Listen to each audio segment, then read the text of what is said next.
Well, Is that where you're going to end it? I just okay. So here's the thing. First, I would like to say welcome to Tuesday, December What are you 52nd. what are you Just even kidding. talking It's about? not December. Today is May 12th, 2026. This is Topless Toy Talk, your body positivity podcast for the Cybertrend era, and I am your host. And I'm your better host, and we're happy that you're here with us this evening. So the thing I like to do when we start this, which actually drives you like crazy, Yeah. is just this blank, like frozen stare face. Yeah, you look like a And- dum-dum. And I like to wait it out. I like to see don't like how it. long it's going to take before you freak out I'm because just like, my husband is so dumb right now. I and- love you so much. This is like the least favorite part of all the things you do. but it's my favorite part because I know you can't handle it. You can't handle the awkward I silence. can't. And so can't. I know within like 2 seconds, If there's any awkward silence, I'm gonna immediately start talking. I can last like maybe 10 seconds and then I'm done. I'm like, I gotta intervene here. I think once you just see my face, you know it's the face, and you're just like, Actually, oh, yeah. God, here we go again. Yep, it's So- a dumb face. We're gonna do it. You know, like I just like to do this thing where it's like, oh, is it frozen? Is it not frozen? Do I need to check my internet connection? It's unnecessary. I don't It's know. completely unnecessary. I think it's a good time. The chat has really been having a great time here. Have they? Before we even started, like, there's a lot of wild stuff. I don't pay attention to the chat. They don't we mean anything have- to me. We have Shaggy. Just kidding. I love you all. Yeah, no, I love you more. We have Shaggy. I was talking to the chat, not you. No, I'm talking about the chat too. Like, I love the chat more than I love you. right now. Okay. We have the countdown. It shows thank you, Shaggy, for starting that up. And the infamous. Webby. I hope all is well. Thank you for joining us. We appreciate the shout out about smashing the like button, following all the good stuff, and we're glad you're part of the replay crew. Ugh. Words are hard. Smashed the like button myself 4 times, and then it just showed that I didn't like it, so I gave up. It's a hard thing to figure out. It is hard. You're a difficult person. Thank you for watching. No, thank you for watching. We Yeah. appreciate you. Yeah. I don't know. I just feel like this is almost your birthday. This is the too. backwards comment. Oh yeah. What do you want for your know. birthday, Webby? Yeah, you need to tell us. 'Cause we already have something special, We do. but we do. we also want to know what you want. Because you're on your Christmas card list. And We have Stormfire Blizzard. Okay, so yeah, we do need to. You need to make some sort of sound that we can play. I have a when that checklist happens. to do things. I mean, and if you didn't change like everything, literally every single time, it would be much easier for you to get to these things. I like to iterate until it's perfect, and it will never be perfect. I understand that. I don't understand this comment. The demon code prevents me from declining a rock off challenge. What are your terms? I literally have read this 3 times. I don't understand what that means. I mean, I have a general concept. I'm just not sure I understand the exact context. Like, I just don't. The first thing that like my mind went to was what is the movie Tenacious D is in? Oh. Yeah. That one. Yeah, exactly. I don't know. I just don't understand. I don't know what's going on. It's something. It's some type of love. It's definitely second marriage love. So the thing is, yes, Tenacious D in the Pick of Destiny. Oh. I win. Okay. Well, good job on knowing pop culture things that I actually have seen Tenacious. I don't think I've seen. I've not seen that. No, what was School of Rock. That's yeah, I was going to say School of Rock movie. Well, I know what we're doing tomorrow night. We're going to watch Tenacious D. Maybe. I mean, maybe. I don't know. We'll see. We'll do it. Yeah. John. Hello, John. What's up, John? How's it going? It's been a sec. How you doing? We appreciate you. Yes. Thanks for stopping by. So lots of comments here in our You're such a weird person. I am such a weird person. So you are weird in one way and I'm weird in another way. We're both what was our last so Chris Fink told us that I am a geek and you're a nerd. Yeah. And that's what it is. And I roll with it. I don't think you are rolling with it. Maybe not. You've just been struggling. I have been. What's going on here? So many things. Do you need help? Do you need me to guide you? Do I need Please. to be your Please. spiritual guide Oh, will you through be my spirit animal? through our? You do not want me as a spirit animal. That would be the worst decision of It your would life. be. Well, It the would second be. worst decision of What's your life. the worst decision? We got married.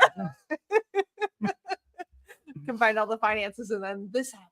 Yeah. It's like, sucker, I got all your money. I'm gonna buy a bunch of toys now. And here we are. So we have a pretty cool guest tonight. I wouldn't say pretty cool. I would say definitely cool. Definitely cool. Who we've met twice, 2 times, maybe 3. Who we have their amazing art, partially the things that we've purchased from them displayed.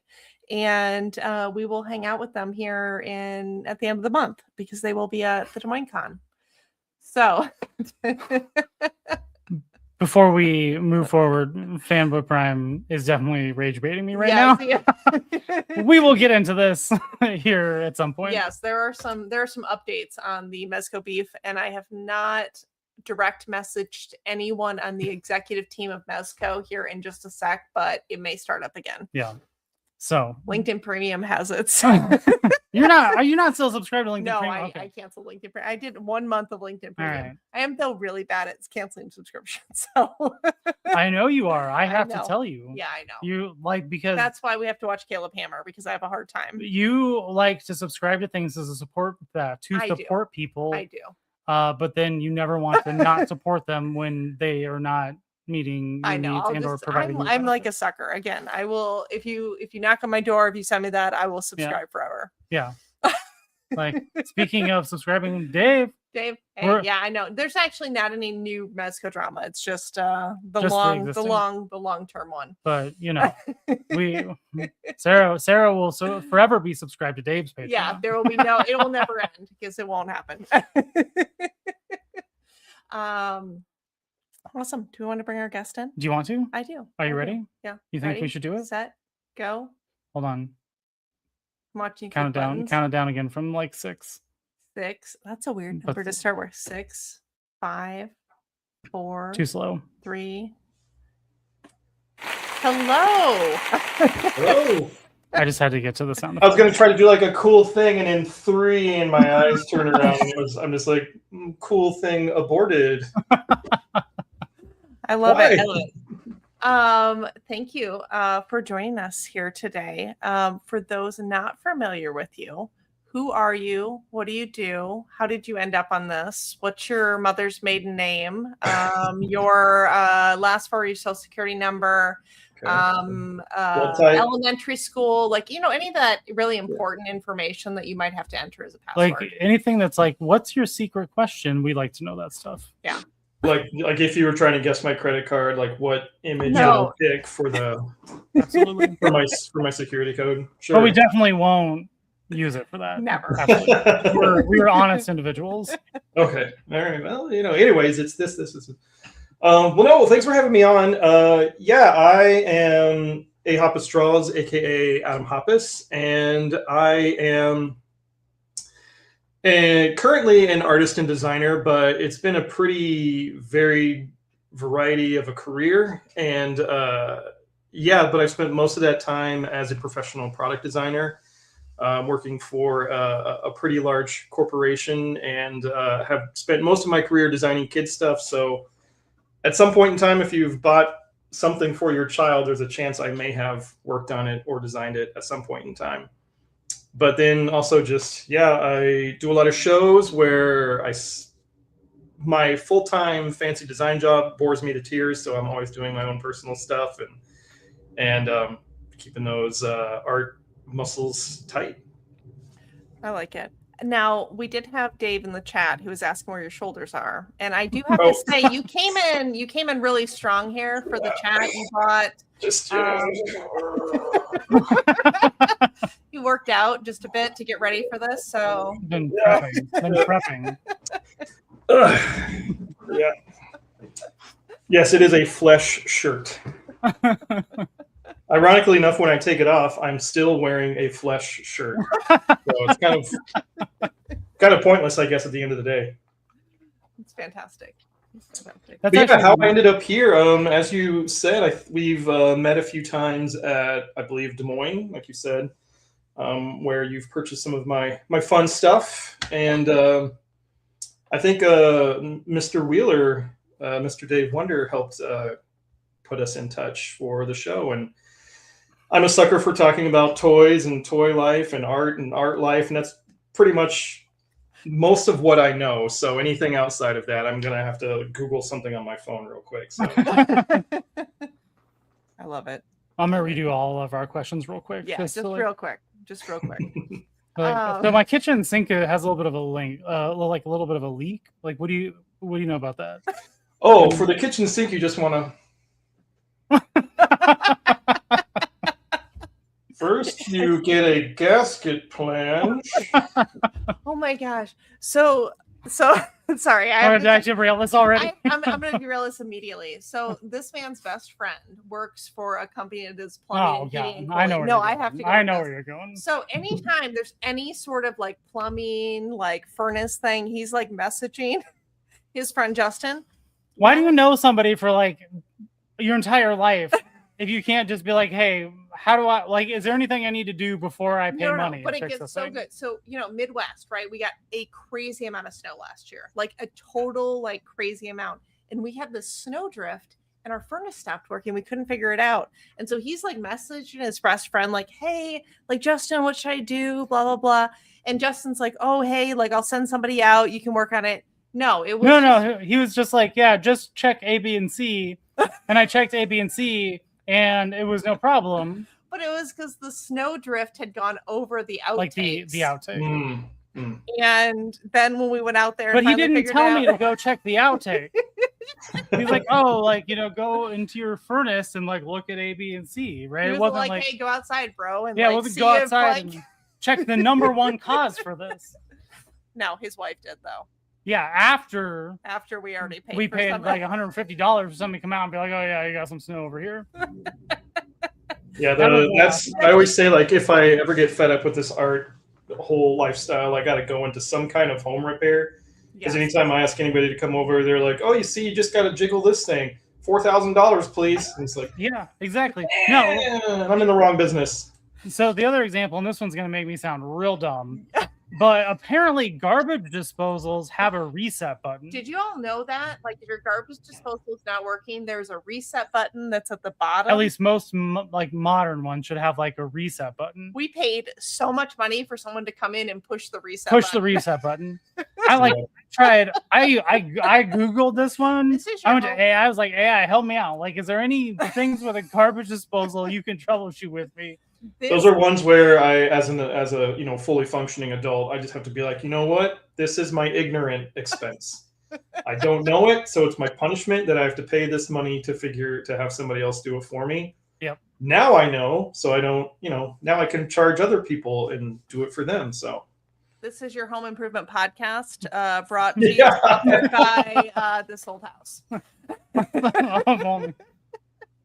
Like, Norm Abrams is coming in next week to show you how to make a biscuit cut or a biscuit cut. So I would totally fangirl out if we were somehow able to get Norm Abrams on here. No, shoot him an email. You never know what's going to happen. You don't know until you try. So I saw like so much growing up. I grew up out in the middle of nowhere in Iowa, and then like had no cable or anything. So most of what I watched during the summer was PBS. Yes. Yep. And so it's just, whatever Norm Abrams was doing. Bob Ross, of course, watched a ton of that stuff. And then the really weird stuff that they would have on PBS in Iowa, like the Zoobly Zoo, I watched for a while. Have you ever heard of that one? I haven't heard of that one. It's probably like a weird... It's supposed to be a kid show, but it's basically a bunch of people sort of dressed up like furries, and they all live in a town and have names that are like, I'm whatever. Somebody, I'm Killer King, or not Killer King, that'd be a terrible kid show. Like, I'm Kanga Kangaroo or something, and I like to draw art. And then there's like a girl that was just like a bunny, I think, and was way too sexy. So... that I sure still to this day don't have fantasies about. You got to get people to PBS somehow. Okay, Yeah. so ask really quick. But the person who which area were you in? Were you the north, east, southwest? Like where was your hometown? Creepy Zoobly Zoo. Yeah, the whole show to button up that note was like it was hosted by Ben Vereen, and he was like the mayor, and he would always sing weird songs, but he was like a beaver. It was cool. You look it up on YouTube after you get off the show tonight. Yeah, check it out. Kind of northern Iowa, not too far from Des Moines, but it was basically find two small towns and then drive directly in between them and go down a dirt road, and then my house was like out there by nobody else. So I got it. I understand that. That was my life. I feel much more comfortable on gravel roads than I would ever do paved. Yeah, that's how I learned to drive on gravel roads. So you get in tricky snow, and I'm just like. Like gravel, it's like fresh gravel, like dirt. I'm got it. I'm good to go. You get the tractors that drive through right during spring, and then they make the 3-foot-inch ruts, and then it freezes. And then you're just on one of those cars, like at a state park, where it's like the wheels are already stuck in the tracks, and you're just kind of like, right. And then you're told by your parents, it's fine. Like as long as you don't cross the highway, as long as you're on dirt or gravel, it's fine to drive. Like you can be 12, it's okay, you're good. Oh, 12. All right, I was 15, but yeah, 12 is way to go. as long as it's farm equipment. If it's farm equipment, you only have to be 12. I mean, my grandma had a farm in Eddyville, Iowa, and I was driving a truck and tractors at like 6. As long as you're not on a public road. Yeah. As long as nobody sees you doing it, whatever happens in the farm stays in the farm. Just like throw me up on a tractor, be like, go for a spin. I'm like, I don't know what to do with this. I'm 6 years old. You gotta learn somehow. Yeah. So you ended up in this space doing all this sort of stuff. Like how did you end up here? Like what were the toys that you were into as a child, and do any of those carry over into now? Yeah, it's kind of it's a long story. I get a little bit chatty, so feel free to cut me off, but can't be worse than me. So kind of like I said, I grew up in a few different states before I eventually made it to Minnesota, where I am now. And we were always out in the middle of nowhere. So, some people say like, oh, I grew up like being raised on 80s and 90s TV and stuff like that. It's like, I literally did, because that was my only form of, I had no neighbors growing up my entire childhood. So it was my only outlet to like any human being until I learned how to drive.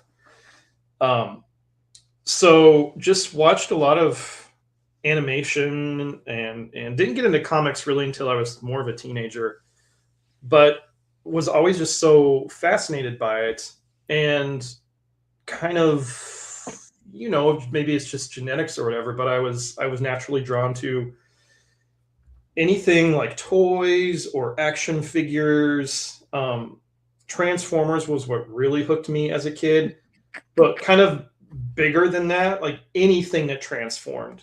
Like Mask was cool, Transformers was cool. I even thought Polly Pocket was cool because it was like a pocket that turned into a little girl and then turned back. So like any transforming mechanism I just thought was so amazing as a kid.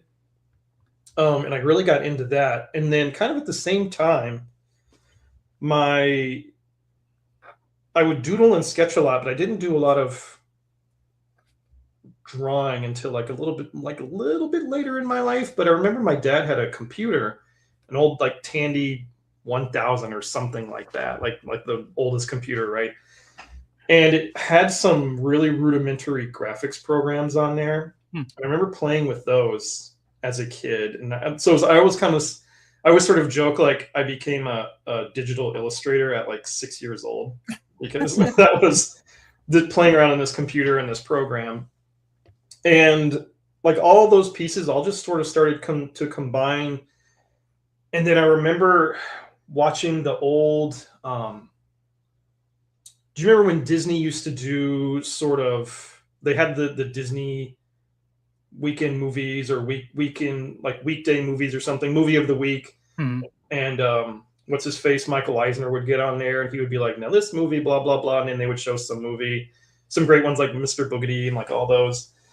But I remember one time watching an episode of Full House, and Uncle Joey, that was like the stupid one, right?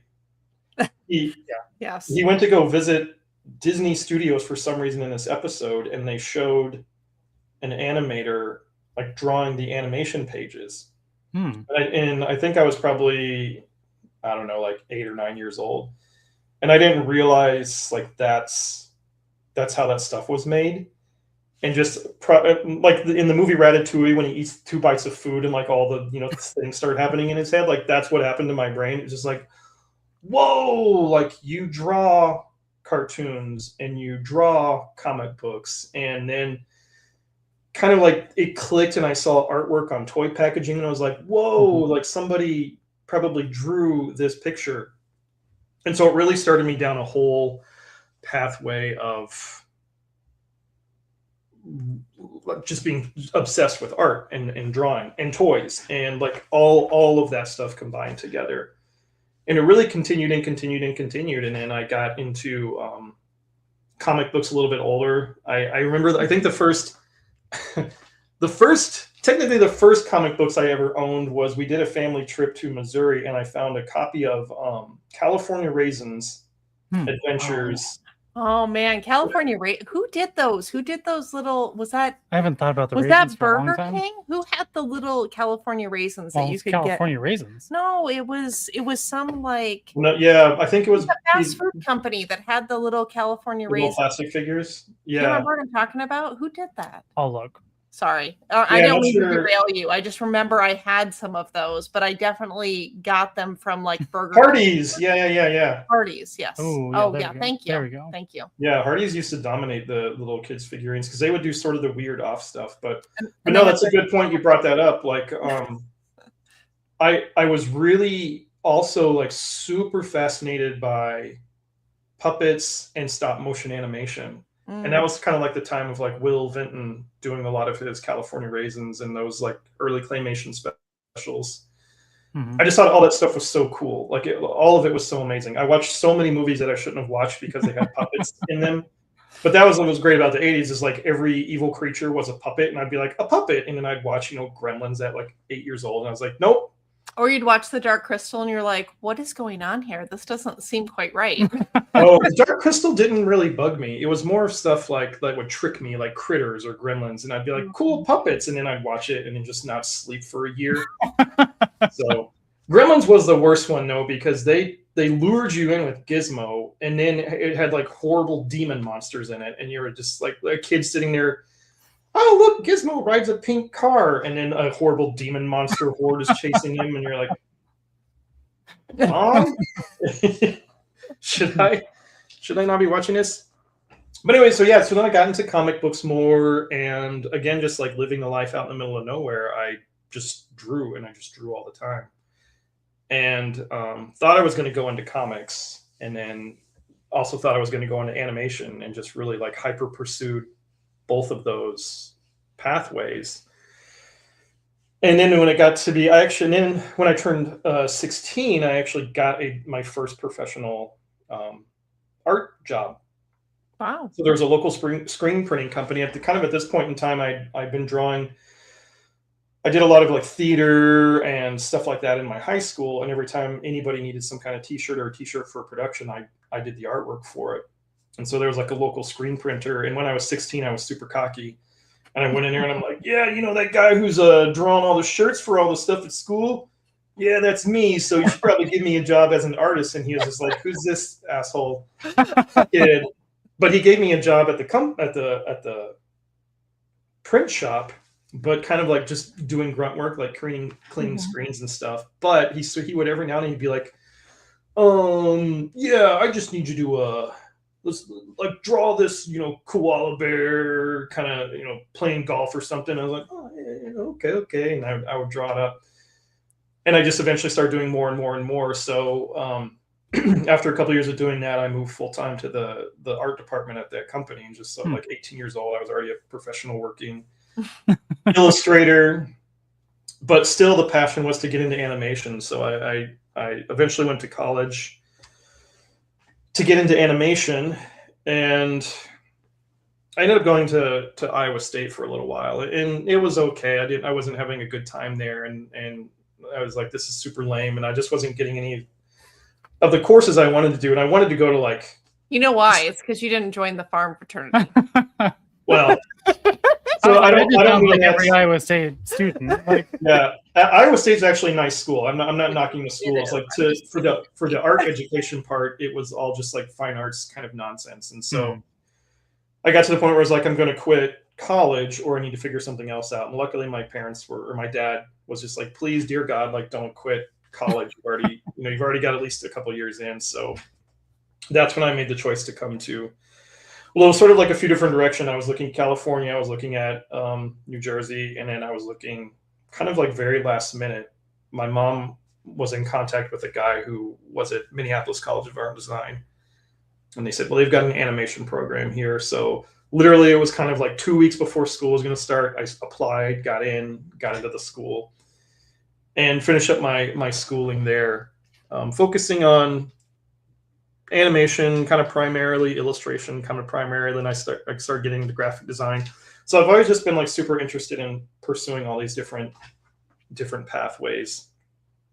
Meanwhile, I already had like 4 years of professional working experience under my belt too. And so it was kind of funny going into college and having people be like, what's composition? And I'm over there like already, doing full compositional pieces because I've been used to doing it professionally for a while already. So then comes the crazy part of the story where my last year of school, I laugh at it, but it's a little bit heartbreaking. But my last year of school, we had a guy from Disney, and so it was my dream from 4 years old of seeing, or like in fourth grade when I saw that Disney thing. I'm like, that's how it's done. That's what I'm going to be. I kind of played around with, I was working in commercial art for apparel design. I was doing comic book stuff on the side because I loved comics, but the dream was always to get into Disney. And so my senior year of school, college, a guy came to visit from Disney, and because he was from Minnesota, so he came back to visit family and said, I'll go to the school and I'll give like a speech or whatever. And then as sort of a special treat, he was going to come to the senior animators class and meet with each one personally and review the project they were working on and just give feedback or whatever. So I had my meeting with him, which I was late to because I fell asleep. Oh, no. So I woke up, just like nauseous, sprinting, wearing whatever I was just sleeping in, like to this meeting. And I burst into the room, and I was like 15 minutes late, just almost like sobbing internally because I'm like, here's my one chance to impress this guy. And so I sat down, just pouring sweat. I'm like, I'm so sorry, I had to run here. And he goes, no, just take your time. Well, anyways, I started showing him what I was working on, kind of the style of this piece I was working on for my senior show. And he got real quiet. And he just kind of was like looking at me, and I'm sort of looking at him. I'm like, okay. And he goes, this is amazing. And I'm like, okay, yeah, whatever. You probably say it to everybody. He goes, no, for real. I'm working on this independent film, and I've been trying to figure out a look for a piece of the film I want animated, and this is it. And I'm just like, okay, that's kind of cool. So long story short, he ended up hiring me to do this piece of this independent film. So right after I got out of, like as soon as I graduated, I started working on it for him. And so you didn't mess it up. No, I didn't mess it up. Well, I almost didn't graduate because I decided that I'm like, well, I made it. I don't have to worry about doing any of the rest of my work for college. And then that didn't go over too well. So luckily I graduated and started working on this project for him. And it was going really well. And he was super excited. And even during the whole process, he's like, I'm showing what you're working on to these guys at Disney. Like everybody's loving it. I want to fly you out here and like introduce you to people. And this was kind of around 2004 or so. And I was literally I was living in my girlfriend's parents' attic at the time because I didn't want to move back to Iowa because I knew I couldn't go back home. I had to, keep just doing whatever I needed to do to like make things work. And so we finished his film and he started showing it around. He was winning some awards for it. People were really excited about what I'd done for the project. And then I remember then he said, I'm going to start a new film, independent film. It's going to be this musical number, and I'm going to hire you to be the art director and do all this animation stuff for like this whole film. Mm. And it's like awesome. And then you trying to figure out how to get out to California and like talk to the Disney folks and stuff. And then he called me up on a Wednesday, I remember, and this was a bummer because I had that's a story for another time. But I'd started working at this like small mom and pop company. I ended up getting fired from it. I don't like to tell that story without having a few drinks in my system because it's so stupid and frustrating. But You can anyways, songs here in a couple weeks. We'll come prepared. Yeah. We'll do a late night version of this, and I'll just be like, and then this guy was like, but so I get a call on a Wednesday, and like I said, this was in 2004, and he was real quiet, and I was like, "What's up, man?" And he goes, "They just called in the entire 2D animation staff and laid everybody off." So this was in 2004 when Disney shut down all of their 2D animation production. Oof. So I was like, well, damn. Because I'm like, sucks for you, but it was just like it was like done. Like that was like that goal was done completely. Because now, even if something happened, there was 250 unemployed veteran Disney animators like floating around California and just in the US in general. So I, took a minute to process that. And then I had a friend at the time who called me up and said, I'm working for Target Corporation and they have intern programs in our product design area. And I was like, I didn't know anything about product design outside of apparel design. So I ended up going for the interview just because I'm like, I'll I need to get some work. And got on board and showed him kind of my illustration portfolio because I had a giant illustration portfolio as well. And got basically hired on the spot and then got in the door there. And then I've been there now it's been over 20 years. So started out as an intern, like did awesome right away, and then just kept kind of progressing through the company. And since I've been there, I've done anything you can think of, name it, like a toy or like a kid's product. I've done it at some point. So it's been a wild ride. I just have to make sure I read. So you said Target? Yeah. Wow. That's pretty cool. Huh. So we're gonna play a game. Not right now. This is gonna be an ongoing thing. So thanks for signing up for that without agreeing. Anytime I'm at Target, I'm just take a picture of something and be like, hey, Do you do this? do this? I did. So I went to it was funny. I went to a show in Chicago one time and I was right across from a woman. I mean, we just chit chat at shows like you do with other vendors. Right. And we started talking about what we were doing. And I kind of told her what I did. And she goes, wait a minute. And she was a super Halloween enthusiast. And I've done Target's Halloween stuff for like almost a decade now. So she was like, oh my God, me and my husband like worship Target's Halloween stuff. And she's like, did you do this one program? And she pulled up a picture on her phone. And it was one that I'd done in like 2008 or something like that. And I was like, yeah, that's mine. I did that. And she like almost like fell to her knees. And she's like, oh my God. And then she like called her husband, and her husband came in the next day to like meet me. And it was so funny because sometimes, you do these stuff where it's more of like a commercial company and you don't realize like sometimes how precious like some of the things you do are to people, regardless of all the political nonsense that's going on in the world. Like people still love certain things, and so that was a funny moment. I'm like, yeah, it's just me.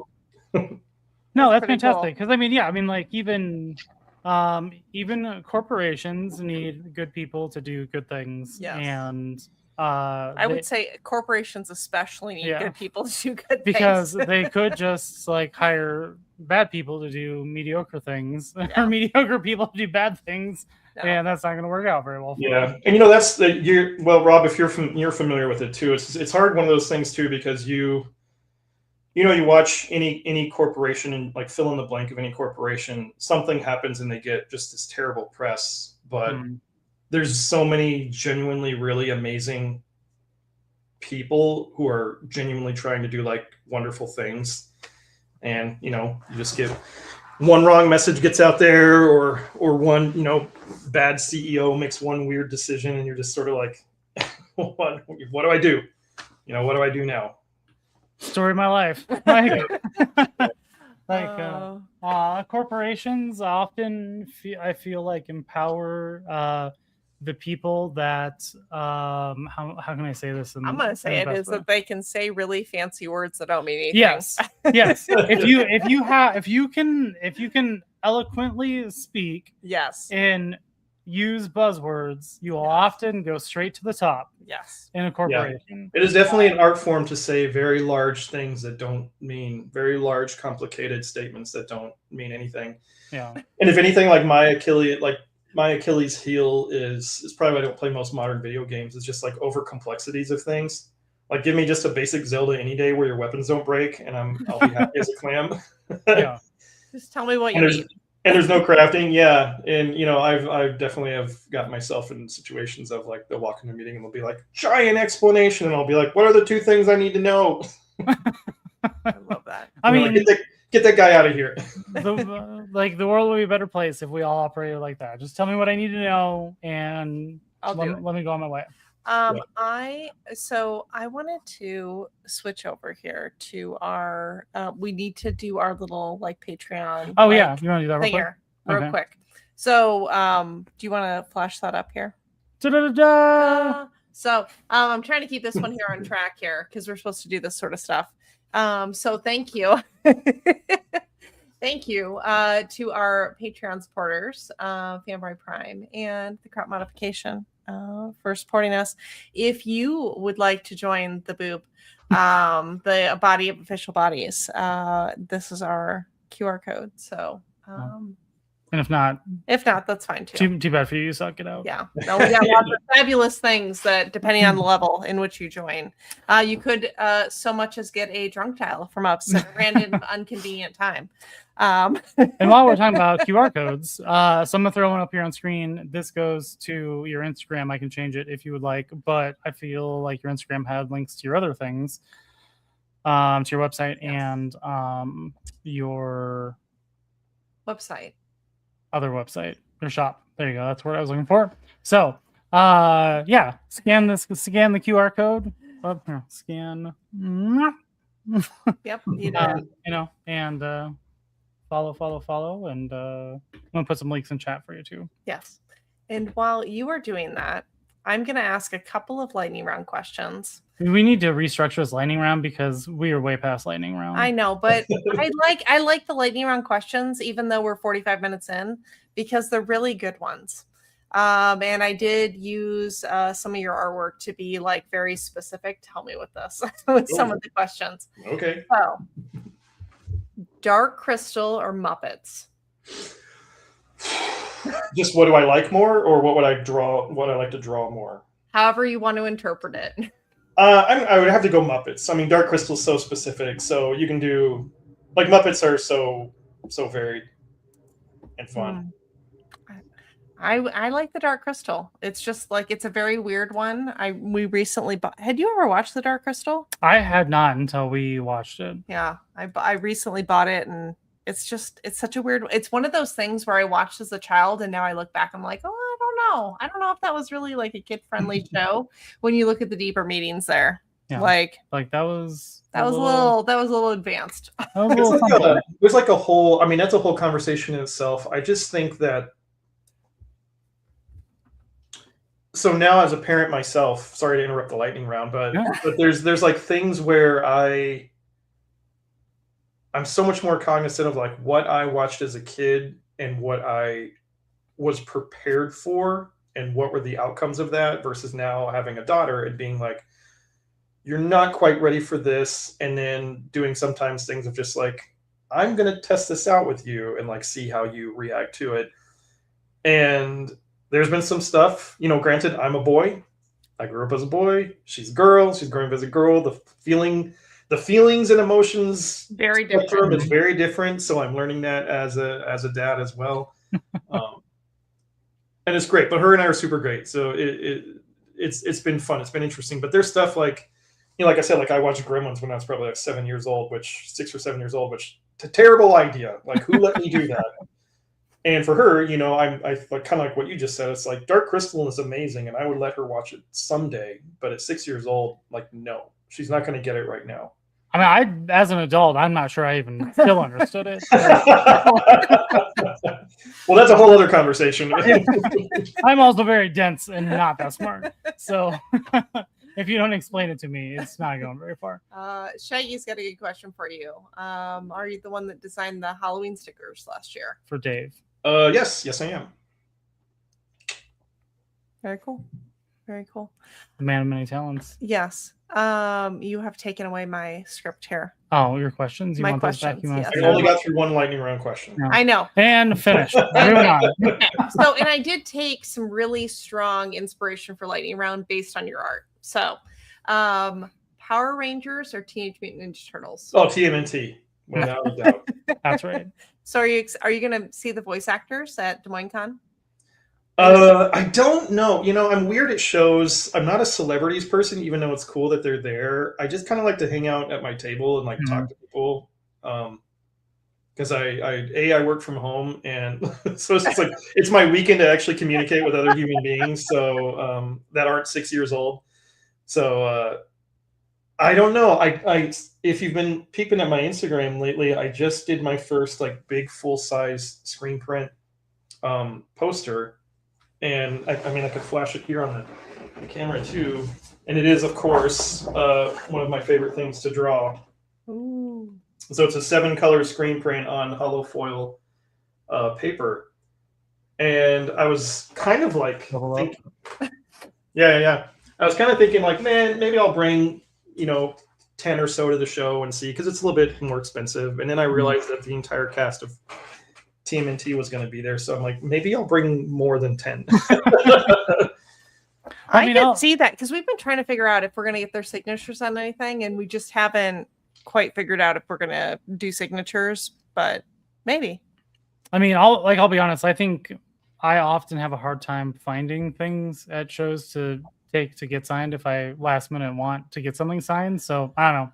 I could be the exception, but the more the merrier for me. Like, because like I don't know. I'm a very specific person though. Like you have to have something that I'm interested in, and so it's like I'm just not going to buy a random thing to like go get signed, right? Because I'm going to display it. Because we want to figure out something. We've been trying to figure out something for the Firefly folks that are going to be there, and I don't know what I'd have them sign that would be like meaningful. The Blu-ray, it just the DVD. So. Yeah, I guess I don't know. Like it's hard sometimes to find that like niche that's like, oh, I want to have you sign it, and I'm gonna treasure it and love it forever. That's not like a Funko. Yeah, there is like an interesting dynamic too. I've had people buy from me to go get signed, and then I'm like, that's kind of a weird thing, because they bought a piece of artwork that I made, that I signed, and then they're gonna go have like a professional person that didn't have anything to do with it sign it.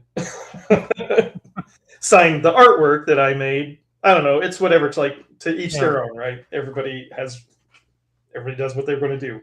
Yeah, I don't know. I mean, so my personal thought on that is, as a fan, I don't know, is like, so there are things that are related to the shows or whatever, or movies that people are in, right? But then there is kind of the not official artwork that people do. And personally, the other artwork is often better than what's associated with, like what they're slinging at their table. Like, that is great. So like, I mean, it's like a photo of them when they were 35 years younger. Yeah. Right. But also, like, if I don't have, I mean, I could go out and probably buy something or find something that was from the 90s or early 80s, early 90s cartoon series, whatever, right? For a high price, right? But do I like that art style? Is that something I want to frame? You know what I mean? Is so it like something that's kind I want of to frame and have it sit next to the couch until we figure out where it's going to get hung up? So I don't know. So anyway, like the reason why I say that is because I have like an art print up here, which nobody can see, that I purchased at like TFCon a few years back and had Peter Cullen sign it, because I thought it was a cool piece of art, and I'm like, well, I'm gonna get something signed, and like voice of Optimus Prime, and I got something else signed too. But But so it's like I don't know. You It's like can't show that on camera. it's a weird thing. Actually, we have a backup here. We have another one of your artworks here in case somebody needed to get up. We have your Metroid. The one thing about, if anybody who's watching tonight goes to my site, I don't put any of my art prints, like the ones you have behind you. I don't put that stuff on my site. That's kind of like you got to come find me at a show. Okay. But my screen print stuff is in stickers are on there because that's a little bit more easy to like maintain and handle. Very cool. But it's kind of like you got to come find me, come to a show, come out, buy artwork from a human being. Yeah. Before you sidetracked me, I was gonna say, or the comment I was gonna make was like, I actually really like your art style. It's a lot of fun. It's different than what you find at a lot of places or things, right? So I don't know. It's different, and I find it very exciting. I don't know. It's a very exciting type of style. I don't know if that explains it very well, but when I see it, I'm just like, oh, that's like it's electric. I don't know. It's sparks. Like, I don't know, but so I appreciate like the different take on things, or you're like your very specific, unique style that you have. I mean, we buy something from you every year, so. Yeah, I think I have a lot of people ask me too. Like, so that's the weirdest question to ask. I think any artist in general. I mean, some people it's easier to see. They're just like, oh, I grew up, reading X comic book, and then that I draw like that person now, or kind of things like that. But I have such an eclectic background of interest and taste that it was like, if you'd ask me like, what are your top 5 favorite artists? It's like Bill Watterson and then like Joe Madureira, and then I just mush those together, and that's kind of like how my brain works. But also having such a background in animation and graphic design, I think is really kind of what, to your point, like when I personally look at a lot of stuff other shows, it still feels very illustrative, and I kind of always approach things from it goes all the way back to my roots of like composition and interesting shapes and color forms. And in the early days of doing tee and apparel design, it's like you're limited to just 4 to 6 colors or something like that. So I really think about like colors and shapes and forms and layout first, and then just want to make it look like a cool Optimus Prime.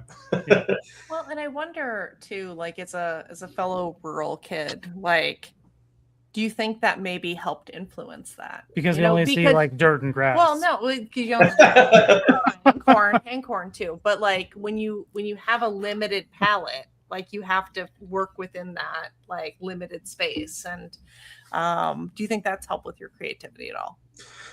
I think a lot of it's just my personality. I'm just also too, I'm just like really particular. I don't like kind of the mainstream look of things. I like my own personal taste in comics books. Like growing up was always weird indie stuff, and not even like the indie stuff people knew about, like Cerebus or Frank Miller's work or stuff like that. It was like well, I mean, I got into Max, and like Max was really interesting, R.I.P. Sam Keith recently, but it was like that. And then just like, just weird indie stuff that the comics, my local comic book store would get like 1 copy basically for me, because I would just leaf through the big thing and be like, that's a weird thing. Like, I want that one. Like, there was this guy I loved, and he was like 16, 17 years old when he started drawing comics, and they're kind of terrible. Like, you go back and look at them, but to me, I was like, this is weird and different. And I was like obsessed over his work, and just kind of continue to just really be drawn to like not the mainstream stuff. And I think that's bled into, my pop art and ode, homage art that I do now. It's just like, you can draw, Samus from Metroid to look exactly like some cool video game art, or you can do like a really cool, crazy thing. And I'm just like, I just want to see the cool, crazy thing because it doesn't exist. So no, I mean, I think maybe that's a better way to say what I appreciate about it is it's different, that doesn't exist. Like, you just can't see it anywhere. Man, actually, I wish I would have saved this, or maybe I didn't. I'll have to go find it. I came across this artist that does drawings that look like hieroglyphs are not the right word. Like they're like Aztec type of drawings, like where it's very like basic type of shoot. I don't know. I know I'm trying. I'm definitely having did a hard not show time this to thinking me. of the word. Aztec is the best way I could say it. I'll see if I can find it, but it's like but it was like, you know, kind of either video games and other stuff, and that was very interesting that I kind of recently came across. I'm like, oh, you don't see that very often. But anyway, like that reminded me of your stuff because it was just so unique and different, and so I don't know. Yeah, Weird random side comment that means nothing. Sorry. Well, I'm sure I would love it if I saw it. I'd probably love it. Well, I think too, like something that pushes a lot of the way that I work on my stuff too is I'm a vector-based artist, so I don't draw stuff by hand necessarily. It's like I don't know if you're familiar with anybody watching is familiar, but I basically use kind of a graphic design program, and I draw the shapes. So I don't like just draw with a pen and then color it in. Everything I do, the pieces you have behind you are made up of just thousands of little tiny shapes that I've drawn to like form the colors. Yeah. And so that forces a certain design aesthetic too. And I'm always a sucker for like a really great vector artist. Whenever I see one, I'm just sort of like, so good. But I am venturing this year. One of the big things that I was kind of hoping to have done for Des Moines, but it won't be done until later this year, is I'm working on my first like graphic novel now, which is hand drawn. So it's I'm kind of still doing a lot of my vector work and vector illustration, but I'm now doing some hand drawn stuff, and that's entirely because of my daughter. So are you creating the full story and everything, or just okay? Very cool. Yeah. So actually, I'll give you like the quick synopsis of it is when I'm always just like doodling and doing silly doodles. So I am always drawing by hand, even though my final work is in, cleaned up vectors. But when she was about 4 years old, I took her to the comic book store for the first time and like showed her, comic books, and she got really excited about it, and then came home and wanted to draw her own comic. Oh. So I stapled some paper together, and I had her, okay, tell me what the comic is about. And she would explain what was on the page, and I would do like just a real quick marker doodling of it. Fast forward, now she just turned 6 a weekend ago, or like last weekend, and we have 34 comics now. Oh wow. So, and all the stories are always entirely written by her, and then I do the drawings. But some of them now she's actually drawn herself, and then I just like write what's going on in them. But this first project that I'm working on it's taking 5 comics at a time, and there's going to be multiple volumes of this book, hopefully. And I'm redrawing them all now and like cleaning them up and filling them out, but in improving some of the speaking, but it's still almost entirely her comic. Mm-hmm. And in between each comic is just like an interstitial of her and I doing something together or playing a game. So it's this big like ode to, because I'm a single dad, so it's like father-daughter relationship and this fun world that we've created for ourselves. And all the comic books all star her stuffies. So they're all like stories and adventures, all starring her stuffed animals and her and I. So it's like her and I and her stuffed animals play through these like crazy adventures. So like the very first issue is Kitty Cop on a skateboard. So it's just about a cop, her kitty stuffed animal who is a cop who rides a skateboard, and he stops a bear from eating all the food from a grocery store. And they're very silly and fun, but it's one of the most exciting things I think I've been worked on in a long time, because it's just capturing like all the fun we have together with the little interstitials of like actual games we play, and then the comics themselves are about the stuffed animals. And it's even more fun because the stuffed animals that she has that are kind of the stars of the stuffed animals, some of them are stuffed animals that I designed like many, many years ago that my mom saved. And then when I had my kid, I got them all. And so she's playing with toys that I literally designed like a long time ago. So it's just like, it's such a gigantic mushy bucket of nostalgic goodiness. Plus she's just hilarious. So like the stories are great because, they're written by like a 4 and 5 year old. And it's just like, oh no, this person, he can punch 1,000 bats because he has bat power. It's like stuff like that. And you're just like, yeah, like let's go. Punch 1,000 bats. That's the stuff that's gonna make money. I'm very feeling very sentimental today, and that's gonna make me cry. We talked about that with Chris last week, and I'm just like a baby for everything, and so I'm just like, oh god. No, actually, that sounds really cool. I will definitely, pick up a copy when you have it out because that's, I don't know, I'm a sucker for those things, and it sounds really, really interesting. The nostalgia that's getting me right now because like I'm an oldest child, and we were all 6 years apart. So there's 12 years between me and my youngest brother. So we would come up with these like different. Yeah, as 12 years old, like I'm trying to trick like a child into doing things. And so I did things like I convinced him. So I guess I would have been like 14 or 15, like convincing a 2 or 3-year-old that like you have to pick up your toys because there's invisible babies and like, they'll put the toys in their mouth and they might choke if you don't pick up your toy. Like it was just like very weird stuff there. And so like as you're describing that stuff, it's like it's hitting me in the feels there.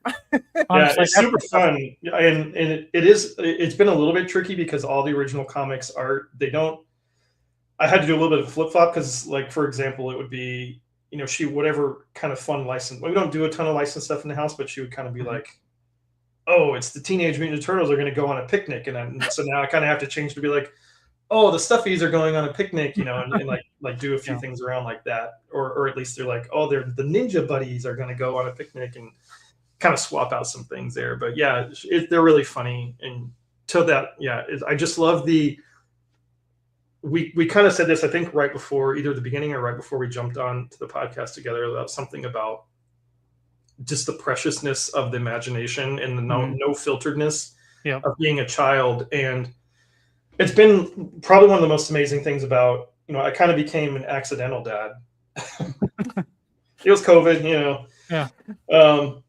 but she's been one of the most like magical things, and it sort of like ignited a level of creativity in my brain that I didn't even consider was possible. I'm already creative enough, but then to have this little just like fountain of unfiltered wackiness in my house all the time. And like one night we were, and when I put her to bed every night and we make up stories together in bed. So some of those stories are kind of part of the comics too. And one of my favorite ones, which is unfortunately it's like way down the line, so I don't know when I'm going to get to illustrate that, but it's like the Super Toot Witch that came to Earth and put toots on everybody and turned them into skeletons, and then brought them to.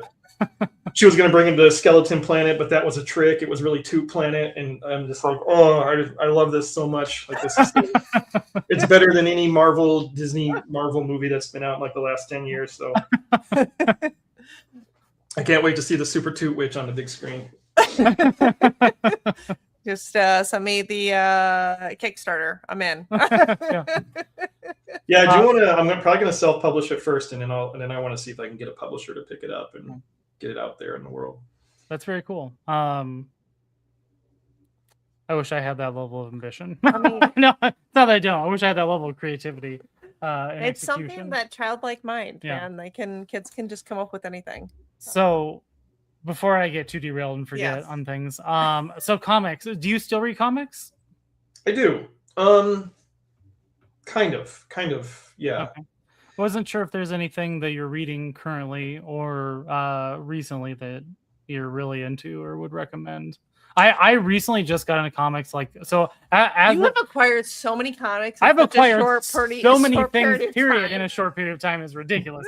So I actually, as a child or as a young adult, whatever, right? Like I was never into comics. I don't know why. Actually, probably because I was poor and couldn't afford them. But that's probably true. What it really boiled down to. And so as an adult, I'm like, I can buy comics. I have adult money. I can buy a comics. I'm like, why not start collecting another thing? Because 800 Transformers isn't enough. And, isn't that funny how that works out when you're a kid? You're like, Mom, I want to go in the store and buy this thing. And she's like, no, you can't do that. And then you grow up, you're like, fine, I'll go buy it now. I'm a responsible adult. So a couple years back, it's actually a couple years now, right? So I started reading comics with the new Transformers comic that was out. And I actually like it. It's pretty good. The art, I'm curious to see where it goes with Robert Kirkman now that he's taken over. I like the Invincible comics. I thought it was going great beforehand. So I'm not really super privy or into like all the inner workings of the comics world, and so I didn't realize they kind of like switch hands with like artists and like writers and stuff like every so often. And so I'm trying to adjust to that because I really like the art style and kind of the way it was going. And I'm like, now it's somebody else. I'm like, we'll see anyway. And so in this 2-year stint, well, 2.5 now, probably almost 3, I've acquired a lot of comics and I've read like a lot of things. I kind of went down a little Marvel spiral, which I did not appreciate because they intertwine their stuff so much where it's like you have to You have to buy like all you have to read 50. all the things to understand what's going on. And I hate it. And so I've basically given up on almost everything Marvel. And most of what I'm reading now is more independent stuff for like, some Image comics and some other things. And so, but I'm always looking for like newer, unique comic. Yeah. No, I'm on the same page as you. I did get into comics, but again, it was so eclectic and weird. And then I followed artists more than I followed books and characters. So like I really love Chris Bachalo's work. And so it's kind of like he'll do like 3 or 4 issues of Spider-Man and then I'll pick those up and read them, I guess. I don't necessarily care. And then he'll move on to like some other, Doctor Strange for a little while. And I'm like, all right, well, I'll go pick up a few of his books. I kind of mostly buy it just because I like the artwork and the way, certain artists work. If I'm going to get into stories, I usually go more of like the graphic novel route. The only comics I would say I read regularly is just all manga now. So I've been following One Piece for forever. So I'm all the way caught up. I'm over I'm like the 1,000 issues in. So I know the whole story. We have not got into One Piece. No, we've not. I semi regret getting. So we also partake in a few mangas. Yes. And I also semi regret that. So like she was away on a business trip one time, and I was like, hey, like I'm gonna watch some anime, and I started to watch Chainsaw Man. Yes. And like I was 3 episodes in, I was like, I have to stop watching this because I know Sarah is not a big on cartoons, but she's gonna love this. And the first few episodes, she was like, I don't know about this. It's kind of weird. But then like the 3rd episode, she's like, okay, I'm hooked. And so then Chainsaw Man led into like reading the manga, which then led into Spy Family, and what else were we reading? Dawn to Dawn? Yeah. Dawn to Dawn. Oh, Dawn to Dawn. Yeah. That's so good. Spy Family, I really like that just really, it's very like wholesome. It's just like a really good story, and it's got like that Cold War vibe that's going on there. But I did actually have, because in some of your art, you had some Chainsaw Man. So I did have a lightning round question for you on that of Power versus Makima. Power. Yes. Yeah. I'm having a really hard time with that one. I'm not over it. I'm just like totally broken. Are you reading Chainsaw Man at all? I don't know. I think they technically ended the 2nd arc. The 1st arc, so Chainsaw Man was funny. Chainsaw Man was one of those ones where I saw some of the artwork on the covers and things, and I was like, what is this? Like, this is so weird, because it was a manga way before it was an anime, like typical how those work. And if I see something that's interesting, I always try to pick it up and see, and the artwork is horrible. It's kind of like an Attack on Titans thing. Like the artwork was so horrible on Attack on Titans in the manga, I just couldn't read it. And Chainsaw Man, the anime, got kind of the same treatment, where the anime just is like really well drawn and beautiful, and then the manga itself is horrible. But the characters were so stupid and weird. It was like such a weird concept that I stuck with it. And that's what, like, there's so much stuff out there with American comics, European comics, Japanese, manga, that unless it's got like an interesting hook, I'm just like, there's 40 other versions of this out there. So I'm really picky with what I get into. So I did read all of the 1st arc of Chainsaw Man, and I enjoyed it.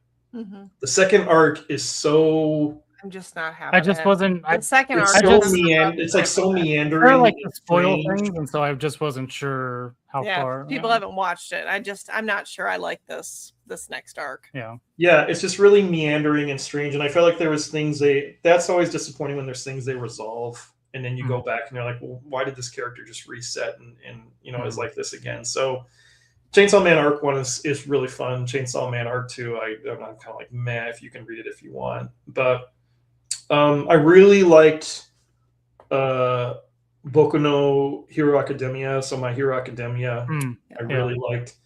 The end dragged on a little bit, but I was satisfied with the ending, which is rare to say in a manga where it ends and you're like, that's a pretty nice ending.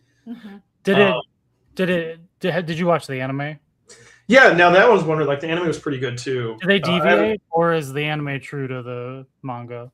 That was pretty close. Okay, we haven't read the. We just watched watched the anime recently, but we haven't read the manga, and so the anime I wasn't was sure good. if they stayed. Even though like that last couple days seemed to last like a whole season. I mean, yeah. I don't know where they are in the anime. I don't know if they've ended it yet. It did end. Yeah, that last fight in the manga too, I felt like went on for like 2 years. Okay. I was just like, okay, Hori, just like end it already, you know, just finish it up. But I thought that one was pretty good. I did recently get sucked in. I'm like, everybody's talking about Demon Slayer, so I gave Demon Slayer a shot, and I was like, I've only watched the anime of that. And I was like, well, that was rad. Like that was really good. I enjoyed that a lot. I'm trying to watch Jujutsu Kaisen right now.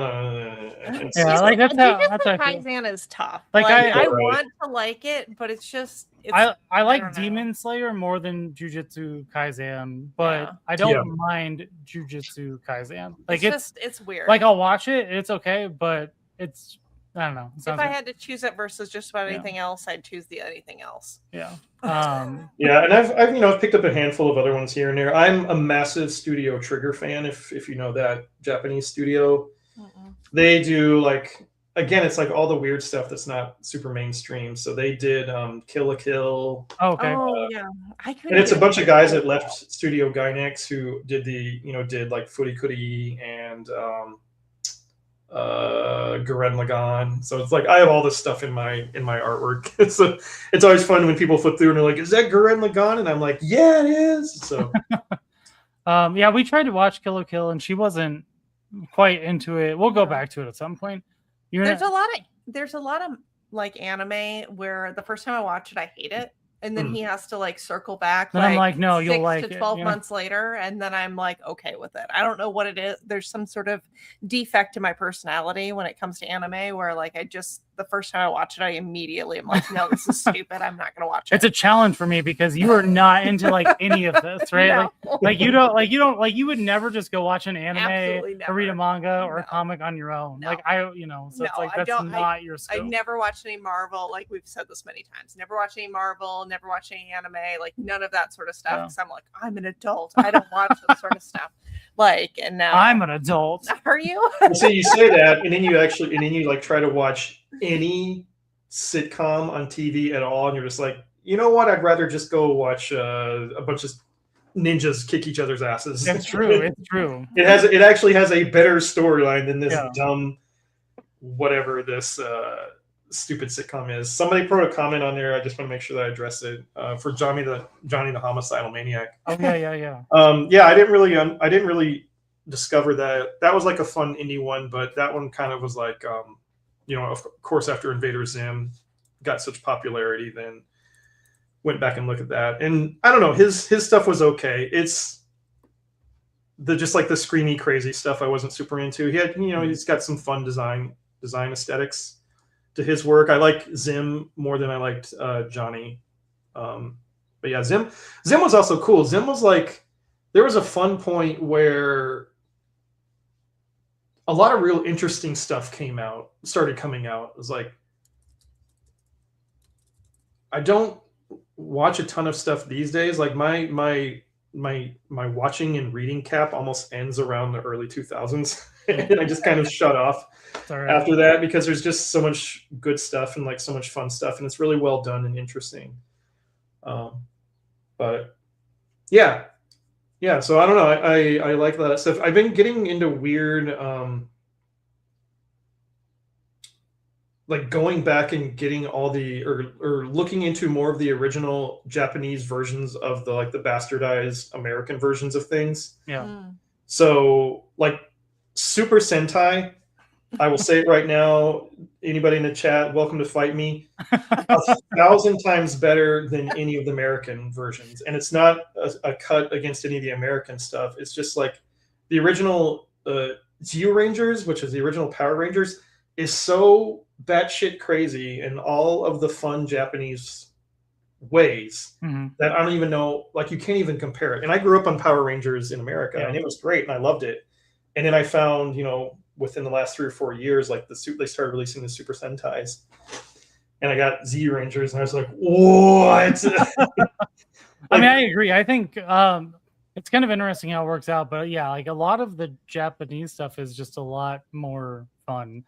And I mean, I grew up on Power Rangers too, and I thought it was great at the time, but like going back and kind of rediscovering the things that, like the source material that it came from, and I don't know, like it just is, it's different, I feel like a lot of American stuff is watered down, and I don't know. It's so 100% unforgivingly what it is. Yeah. It's just like, nope, Rita, I don't remember what her name is in Geo Rangers, but like the Rita Repulsa character, like her point is she hates children so much, and every episode is her trying to figure out how to kill children. And it's like in the 3rd or 4th episode, she sings a song, like she runs around with her monster singing a song about how she wants to kill all the children on the planet. And I'm like, that's a bad guy. Yeah. And they're just no questions asked, no censorship. It's just like, nope, she wants to kill and murder all the children on Earth, and that's why you need the Power Rangers to basically stop her. And every time she's like there was an episode where, I don't know what happened in the English version, where like, oh no, that guy's going to step on the juice bar, we better fight the monster. But in the Japanese version, it's like, he poisoned all the children on the planet and we have to kill him, otherwise all the children are going to die. Right. No, I mean, that definitely would not have sold in the 90s. No, but so I never watched Power Rangers as a child because there was a witch in it. So we watched them as an adult, and so I've caught up on that. But what I had heard about Power Rangers, because I'm a big podcast person, it was like, I think it was the podcast called How I Built. I think it was called How I Built This. It was an interview series with with CEOs and founders, and because that's the sort of stuff I'm interested in, is Smart like people. I want to hear stuff. people, like I want to hear podcasts or what have you. And Hayam Sabam was the creator, and he was talking about like this one. I don't know, this one really like stuck with me. Is he would go to Japan and he would like watch these, and he's like, I could turn this into an American television show. Yeah. And there's so much from like our childhoods that like he either created the intro music or whatever, like, or he discovered it in like another country. He's like, oh, I can piece this together and make it work for America. Yeah. That it is wild to me. Like if, this Hayam Sabam, like this business person, like there's so much foundational of our childhood that if he hadn't done, like our childhood would have been so much different. Like it's weird when you hear somebody like that and you're like, oh man, like this person that I've never met, like totally influenced like generations based on what he did. Well, and what's even crazier is when you actually go back and realize like how much how'd you read my peers respond? How much Japanese studios and how much shows, even from when we were younger, were ported over to America. Yes. Yeah. I remember, like, for forever, like I wasn't fully aware because it took a while for that stuff to come into it. I was kind of grew up through Japanese animation coming into America. And one of the earliest, the first VHS movie I ever bought for $10 was this movie called Warriors of the Wind. And it was because I'd seen it on HBO. Because I don't know what happened in my family, but apparently at one point we were rich and we had HBO. And then we moved and then we weren't rich anymore and never had any TV ever again. So, but I'd seen this movie and it was really cool. And then I went to my local, like Pomida or whatever, and bought a copy of this $10 movie.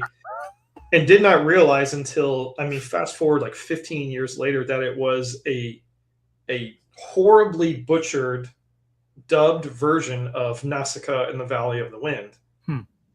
And I I never knew that. So it's like the first movie I ever watched was this classic Hayao Miyazaki Studio Ghibli movie, Nazca in the Valley of the Wind.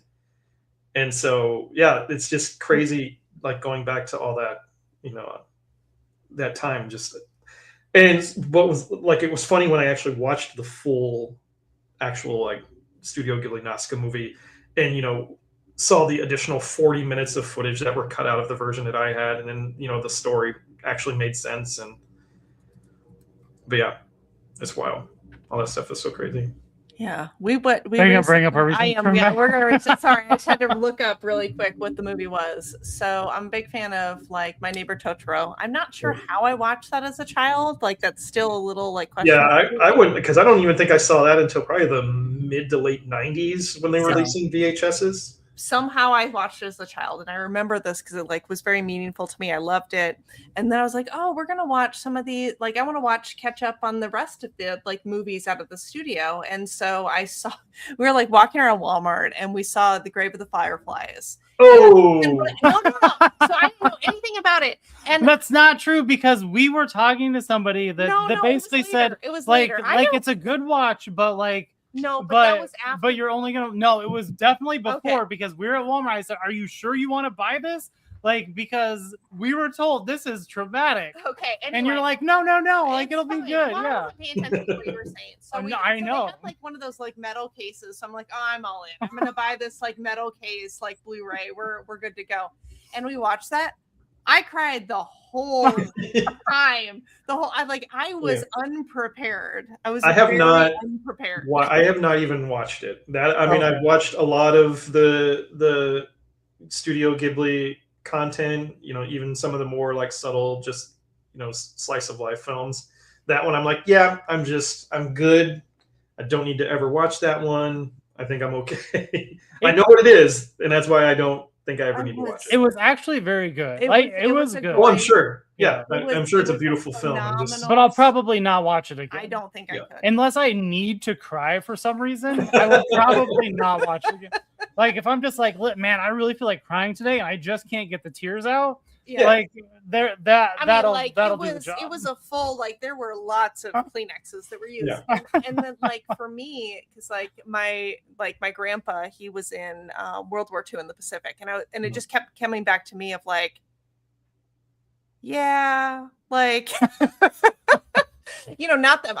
grandpa didn't, he was an electrician on a fueling tanker. But I was just like, man, if we invaded mainland Japan and we didn't drop the bombs, this could have been a very different. I probably wouldn't be here today. Maybe. It just, I don't know. It just seeing that juxtaposition of and having that personal tie, and then seeing all the devastation here in that movie. It was rough. It was a wild ride. It was So, great movie. I mean, that's a metaphor for life. There's always two sides of everything, right? Yeah. So. Yes. Yeah. So, I would recommend watching it at least once, but probably not twice. No, just once. Once would be enough. I'm still, life is hard enough. I don't know if I need to watch that. Yeah. If you ever just need to bring yourself down a notch. No, just me and the kiddo watching Super Mario Brothers movie for the 8th time in a row. Hey, the new Mario. Not the new one that was just in theaters, but the one prior to. Is that one you're talking about? Yeah, the first one was great, and my daughter loves it, and then we were super excited to go see the new one in the movie, and we were both super bummed out. Yeah, oh, really? I thought it. Yeah, I kind of felt the same way. I thought the first one was good. The second one was the same as the first one, but just not as good. No. I think in my opinion, the first one was a nice hearty meal, and the second one was just you just went somewhere and got a bunch of appetizers. you didn't have a whole meal. Yeah, it's just oh, cool. I'll have the this little thing. It's the cheesy fries and then whatever, and then you just went away kind of feeling empty because all you ate was junk and didn't eat an actual meal. Yeah. So maybe that's where we did it different. We went and saw them. We what was it? We did our own double feature. So I don't know if you remember a few years back where it was the Oppenheimer and the Barbie movie came out, and so they're calling it Barbenheimer. So we did our own version of that, but Which it was the Mario was movie. Project Hail Mario is what we and did. then we did some projects. Mm. So we took the day off from work and we went and watched. We made our own double feature, and maybe it was the mixture of those two together, but it was a good mashup of like the seriousness of like space and aliens and all of that with Mario. And so, but the first one was definitely better. Like, yeah, I would say like the review of my then 5-year-old at the time was, and she's objectively she's very smart for her age too. She goes, Dada, I just didn't know what was going on with the review of the second one. And I'm like, that's like the cleanest, unfiltered version of the review of that movie. Is super pretty, fun to watch. I just didn't know what was going on. And it's like the movie just kind of didn't seem to know what was going on. Whereas the first one, she can watch it and just be like, this happened and this happened and this happened. And that was a fun story. And in this one, she's like, where are we? And like, what's happening now? And, she's a kid, so she's not being excited by all the nostalgia bait. She's just trying to watch a movie where Princess Peach and Mario are doing things she doesn't understand what they're doing. Yeah. So, and maybe that's it. Maybe they tried to lean more into the nostalgia / video game aspects with the second one, which made it not connect as well. It's kind of like how we went and saw Lion King. Like Lion King is a musical people are all about, and you hated it. I hated it because the storyline was like just not there. If you had now watched the movie The Lion King and you go and try and watch like the I would have no idea what was going on. I think overall a lot of movies suffer from and I kind of go back to like most of my favorite movies that I still watch on repeat today are from the 80s because 80s and 90s because there's such an art to telling a small story really well in a really fun way, and almost nobody can tell a gigantic story in a fun way because there's just too much going on.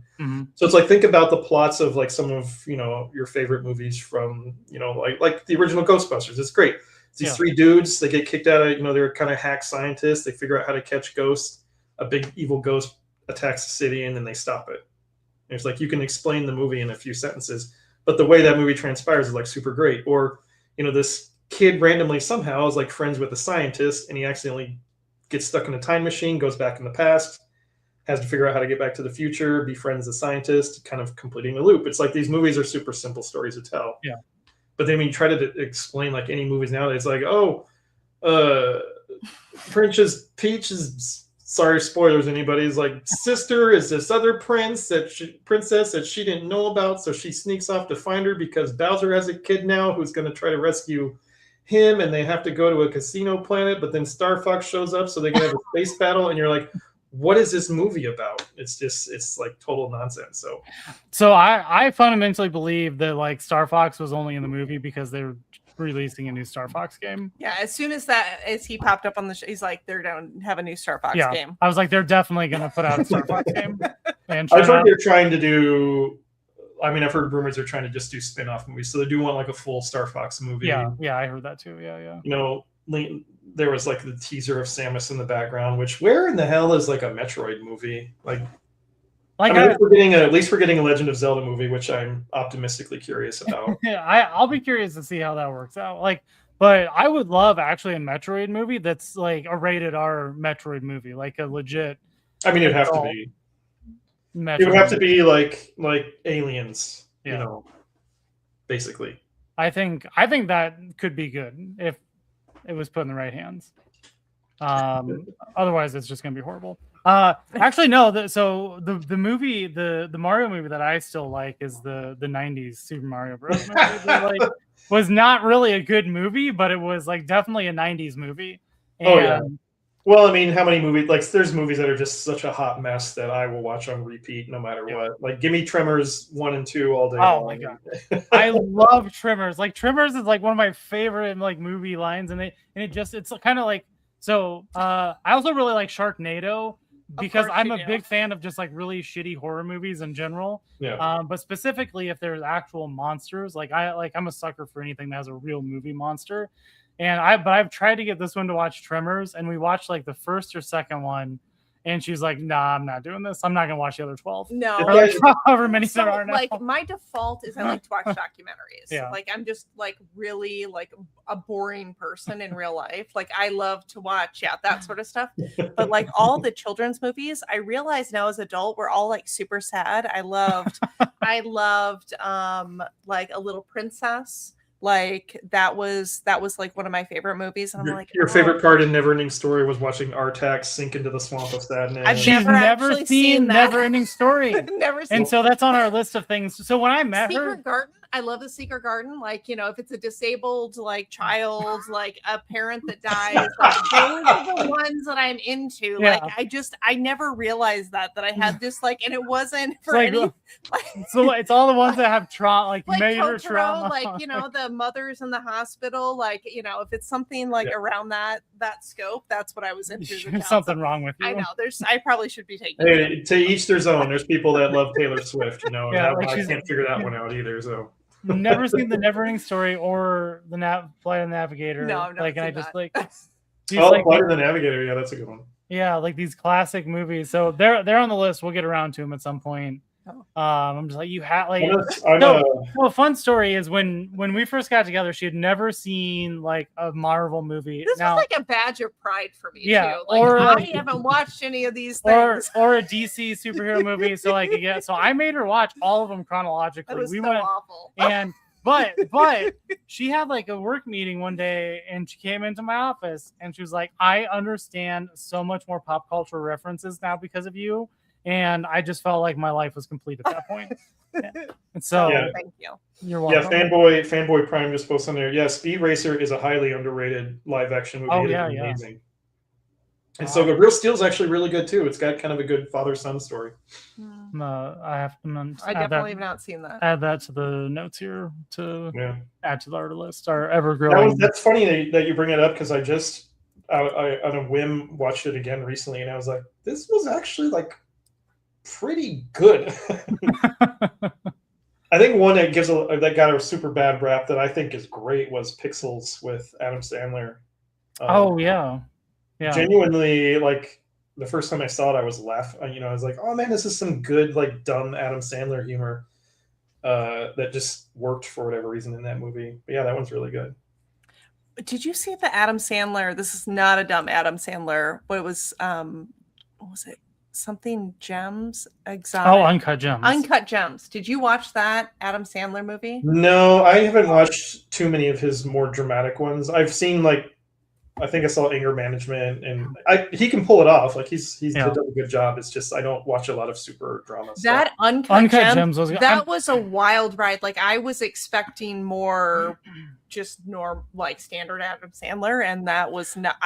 I was not prepared for that. I am also a sucker for movies that leave you feeling not good at the end. Yeah, you like where there's that empty like. Yeah, it's like you expect it to like wrap up nicely, right? And they're just like, nope. Wrong. Like you're just gonna be left with this, right? Like those are my type of movies. So like any movie that just where you think they're gonna wrap it up with a nice feel good ending, and then it just like leaves you hanging with like devastation. I'm just like, oh yeah, give me that. Like that's where I'm at. Oh, what was that one? Somebody slammed me with one of those when I was in college. Oh, what was that?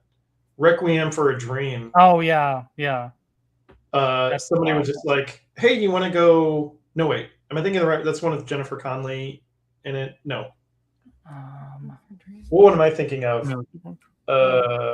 Requiem for a Dream was the Robin Williams one.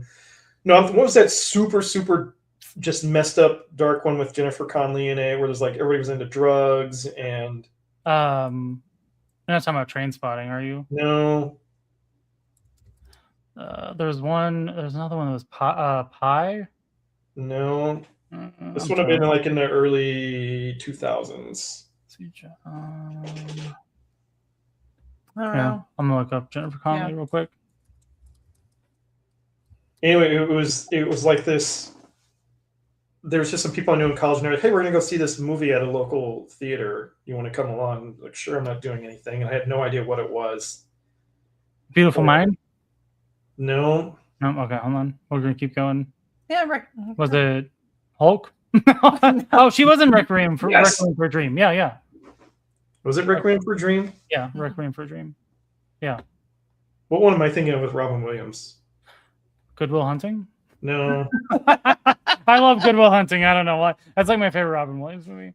But it's also because it has Ben Affleck and Matt Damon in it, and I just have a I have a weird love for Ben Affleck and Matt Damon films, which just ties back to basically. Yeah, so it was Requiem for a Dream. Yeah. So that one, yeah, people were just like, "Hey, you want to go check out this movie?" And everything goes bad to everybody in the movie, period. Yeah. And then when we were done, I was just sitting in the theater like just a hollow shell of a person, and they were like, "You want to go into Amber's and get something to eat?" And I'm like, "I don't want to live sort of right now."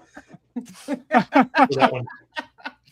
Yeah, those are my type of movies. Like, was it Drag Me Down to Hell? Have you seen that movie? Oh, that's kind of a fun one. That wrecked me at the end too. I saw that in the theater. I'm like, that wasn't how even this ends. That wasn't even that bad. No, that made me really upset. I know, you got really upset at that one.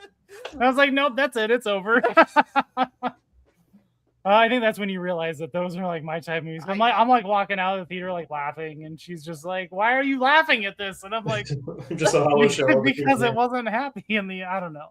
My guilty pleasure is anything that takes place under the sea in some sort of lab with some sort of crew that is getting attacked by some sort of monster, and you'd be surprised how many movies of those there are. I love that. There's Leviathan, Deep Star 6. The recent one that came out that was a huge surprise, and I actually thought it was really good, was called Underwater. Okay. And I kind of just had heard of it on a whim and then went out. And sometimes I'll just hear about things. I'm like, I will probably watch that more than once. I'll just buy it on DVD because it's cheaper than renting. And watched it once, and I was like, why do I not know? Like, why is nobody talking about this? But that one was really cool. Yeah, so anything takes place. Physical media then? Do you do a lot of like buying that, or you do more digital? It depends. I still do buy a lot of physical. Even more recently, I'm kind of like, I kind of want to get a small like TV VCR combo unit. Oh yeah. VHSs, just like a crappy quality VHS, sitting here and playing in my studio. But I've actually gotten to more. I used to watch a ton of movies in the background when I worked, but for whatever reason in these days in my brain, it's just not clicking. So I listen to music more these days than watch stuff. And I think it's just because I get too distracted, or I'm probably just mentally exhausted because I work I work a very highly demanding full-time corporate design gig. So that's highly demanding on its own. And then I have my kiddo, half the time, and her and I, I'm like a no technology dad. So we're coloring, we're drawing, we're playing, we're, even if I'm exhausted, we're running around upstairs and setting up school for the stuffies and doing dance, whatever performances and stuff. And so then when all of that's done, then I sit down at my computer. I'm like, okay, I have at least 3 hours of brain power left, and so crank on whatever project I'm working on. And like to like hear a movie is just it takes too much energy to process all of those things going on. So I'm like, just music, and I'll just draw. Just gonna give you a quick solo props for being a no technology father. That's fantastic. I don't know. A lot of people just give their kids no shade to you people that give your kids tablets. As you give advice for people that but don't like have children, I just appreciate that, because I feel like there is something that children are missing these days, and I think it stems from just being put in front of screens. Yes. Yeah, I mean, not to get like we had to come up with our own entertainment. Yeah, well, thanks. I appreciate that. It kind of partially comes from.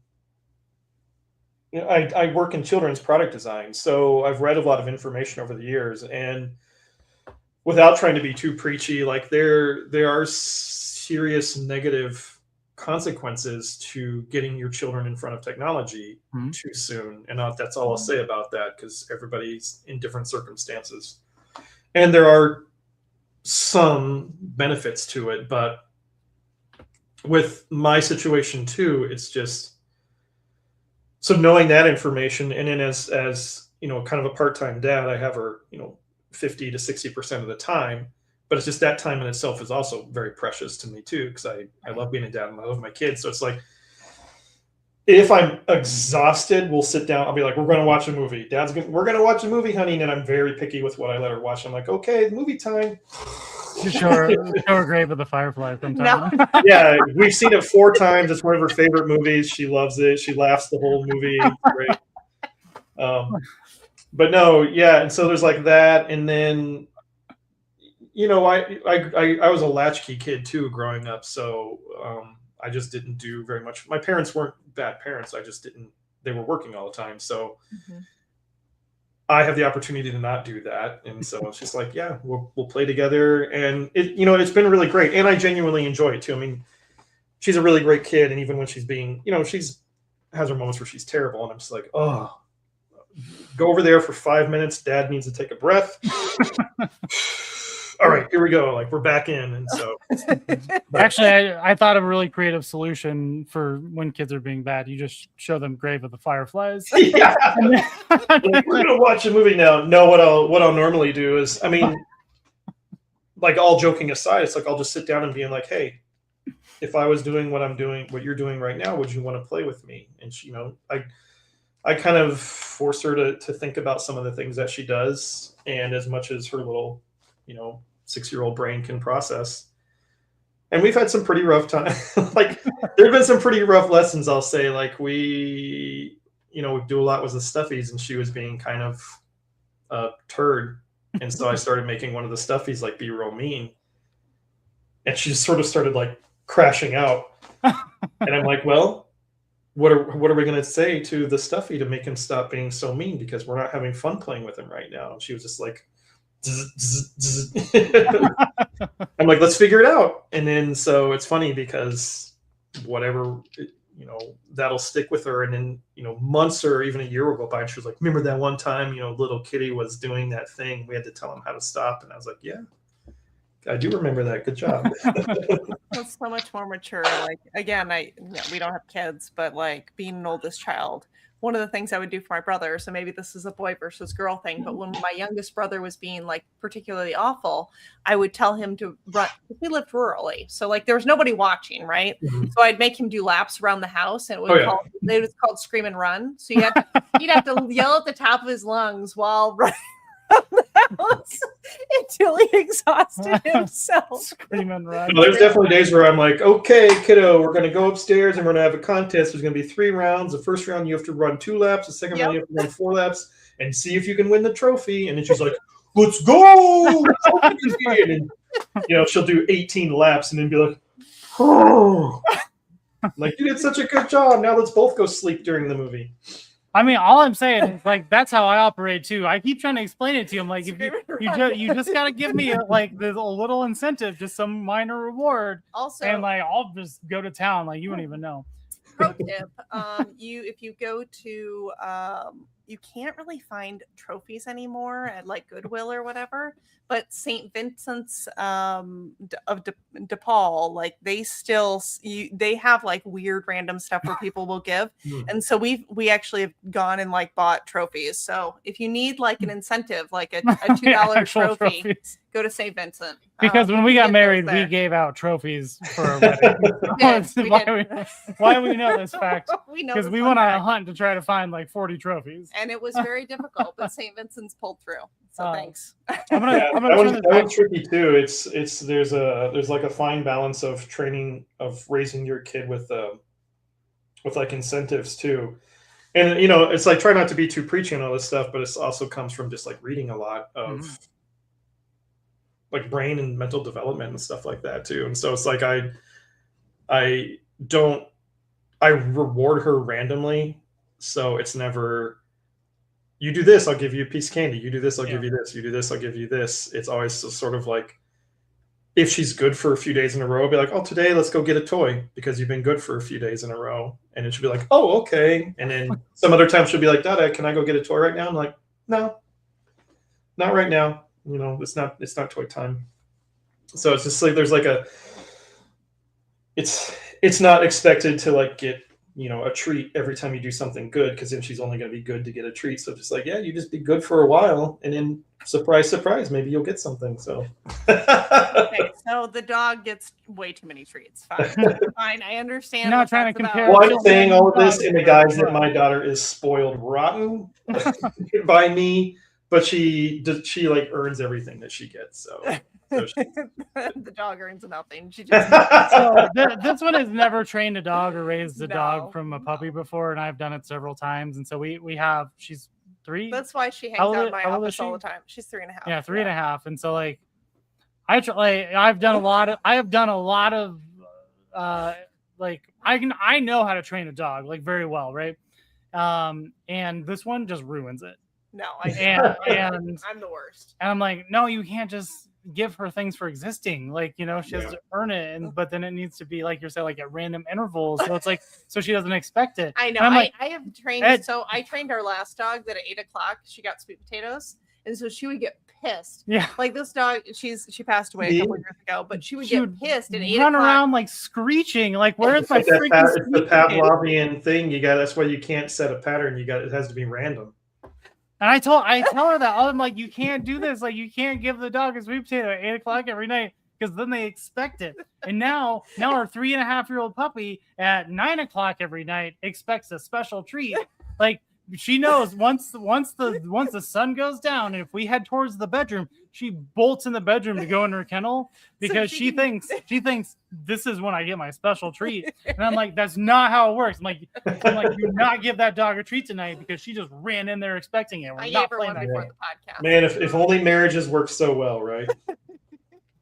I mean, go in here because I get a special treat at this time every night, right? we're not much different than dogs sometimes. That's all I'm saying. I You know. like I a little know. bit of rewards is all it takes. Yeah, just tell us that we're doing a good job and that you like us, and that's almost all that we need to just kind of survive, pretty much. I mean, that's actually not untrue. That is, It's not. Like, well, okay, so it's just very core basic needs, you know. so we don't really fight too much. But And don't make fun of us because we have toys. Like, those are the 3 criteria. That This is all her fault, by the way. It's because I'm an enabler. But no, we were the only time I feel like we have a disagreement is when it comes to my family. And so we were having a little bit of a disagreement. Well, we have been here about like something like inviting family out. So I'll leave it at that. But I'm he a was structured person. He was like, you just need to be creative. Just like, I'm a dude. Just do a couple of these like things that I will, whatever. And I'm like, give me a snack and just tell me it's gonna happen, and it's just fine. be like, hey, this is what I need, and like then boss me around and say this is what you're doing. And it's like just distract me with something shiny over here and be like, oh, by the way, like this is what's happening.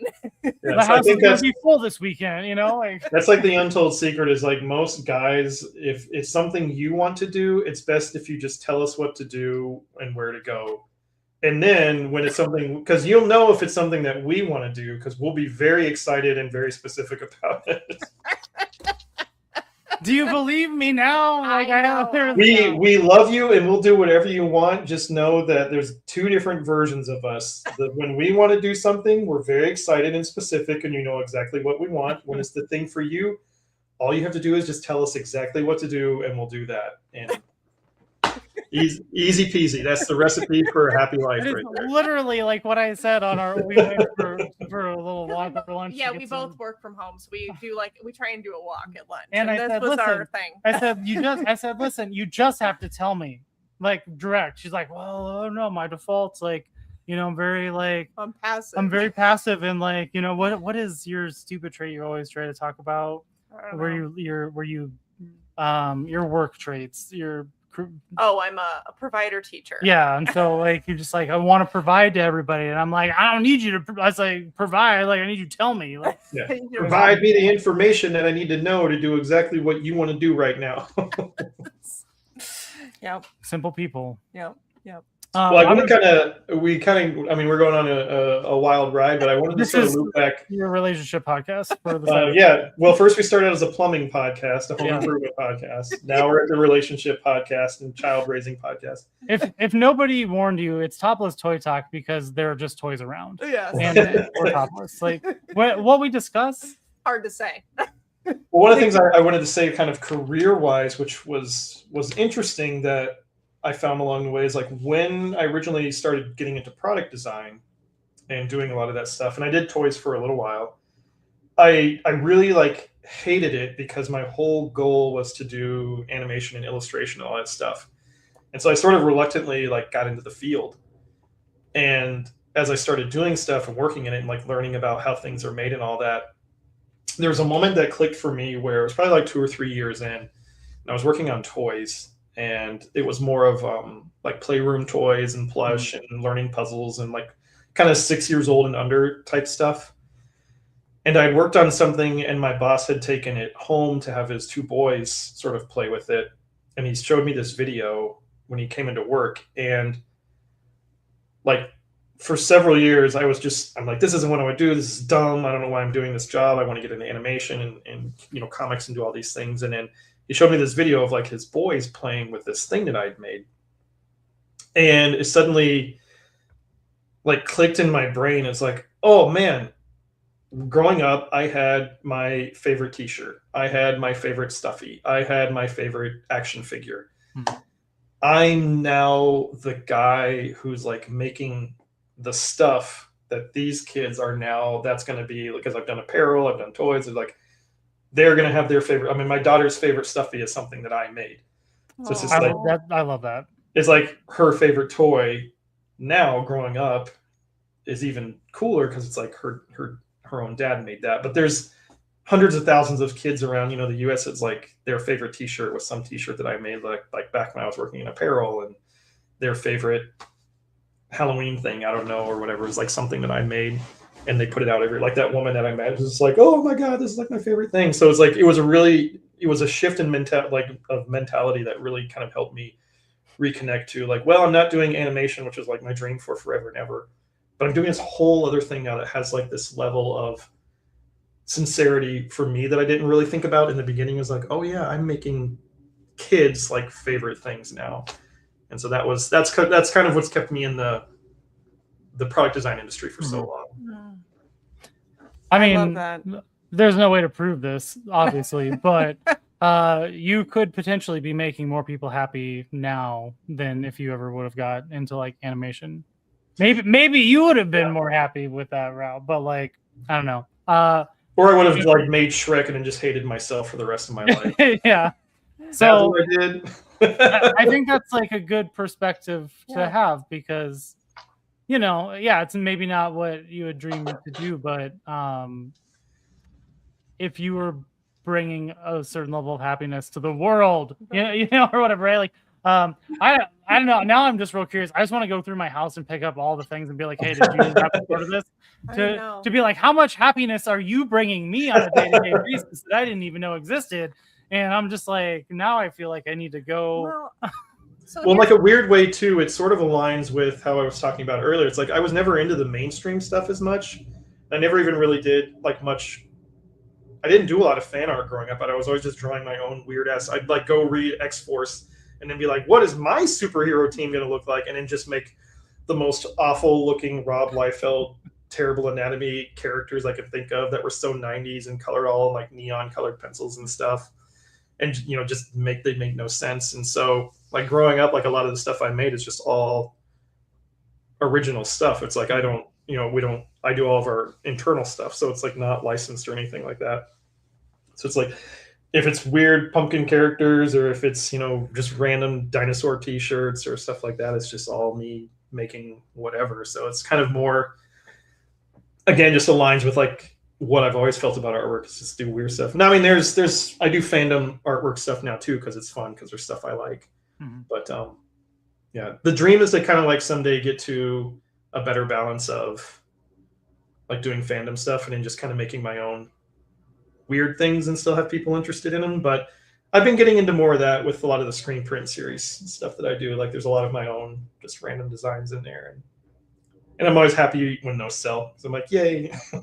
I mean, people like something that like wasn't Dragon Ball Z, you know? I mean, like that's really cool because like I mean, you could just be like walking down the street and be like, made that. Like, have you like just walked around and seen somebody and you're like, I designed that?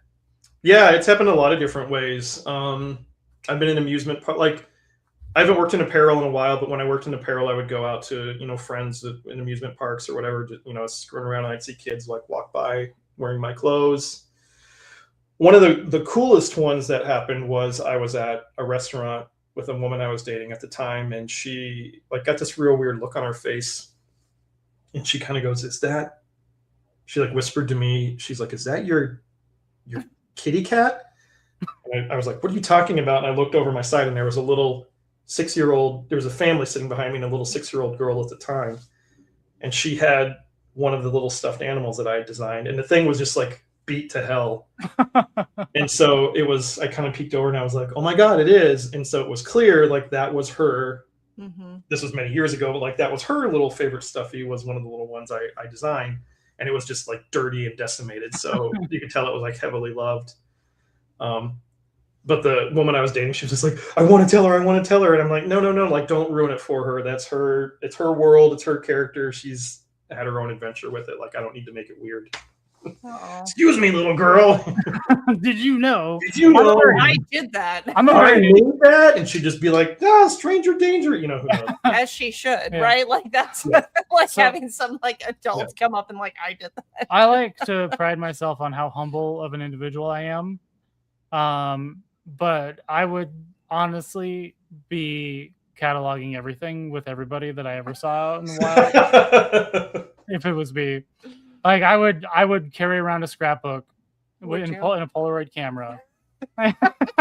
When I first like got into design, it was really the first couple of years I would kind of go out and buy the stuff that was released into the stores and stuff, but as your promo piece, I mean, it's in the like way in the thousands at this point, and so that's so wild. After a while, it's I don't want to say it like becomes less special. It becomes more of there's definitely a parts of it that becomes more of a job, and I still do things, you know, to this day where I'm like, that was really cool. Like the big Pumpkin Lewis character that kind of got so popular here a few years back at Target.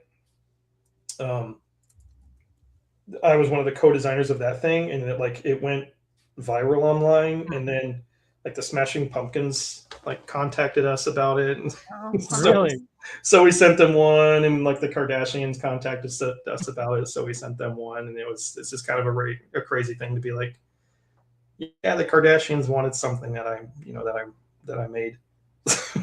So, I feel like I will definitely get you one if you take a picture of yourself with it, so I can put it in my screen. Yeah, I need to. Yeah, I need to deliver it personally and just hang out for a weekend.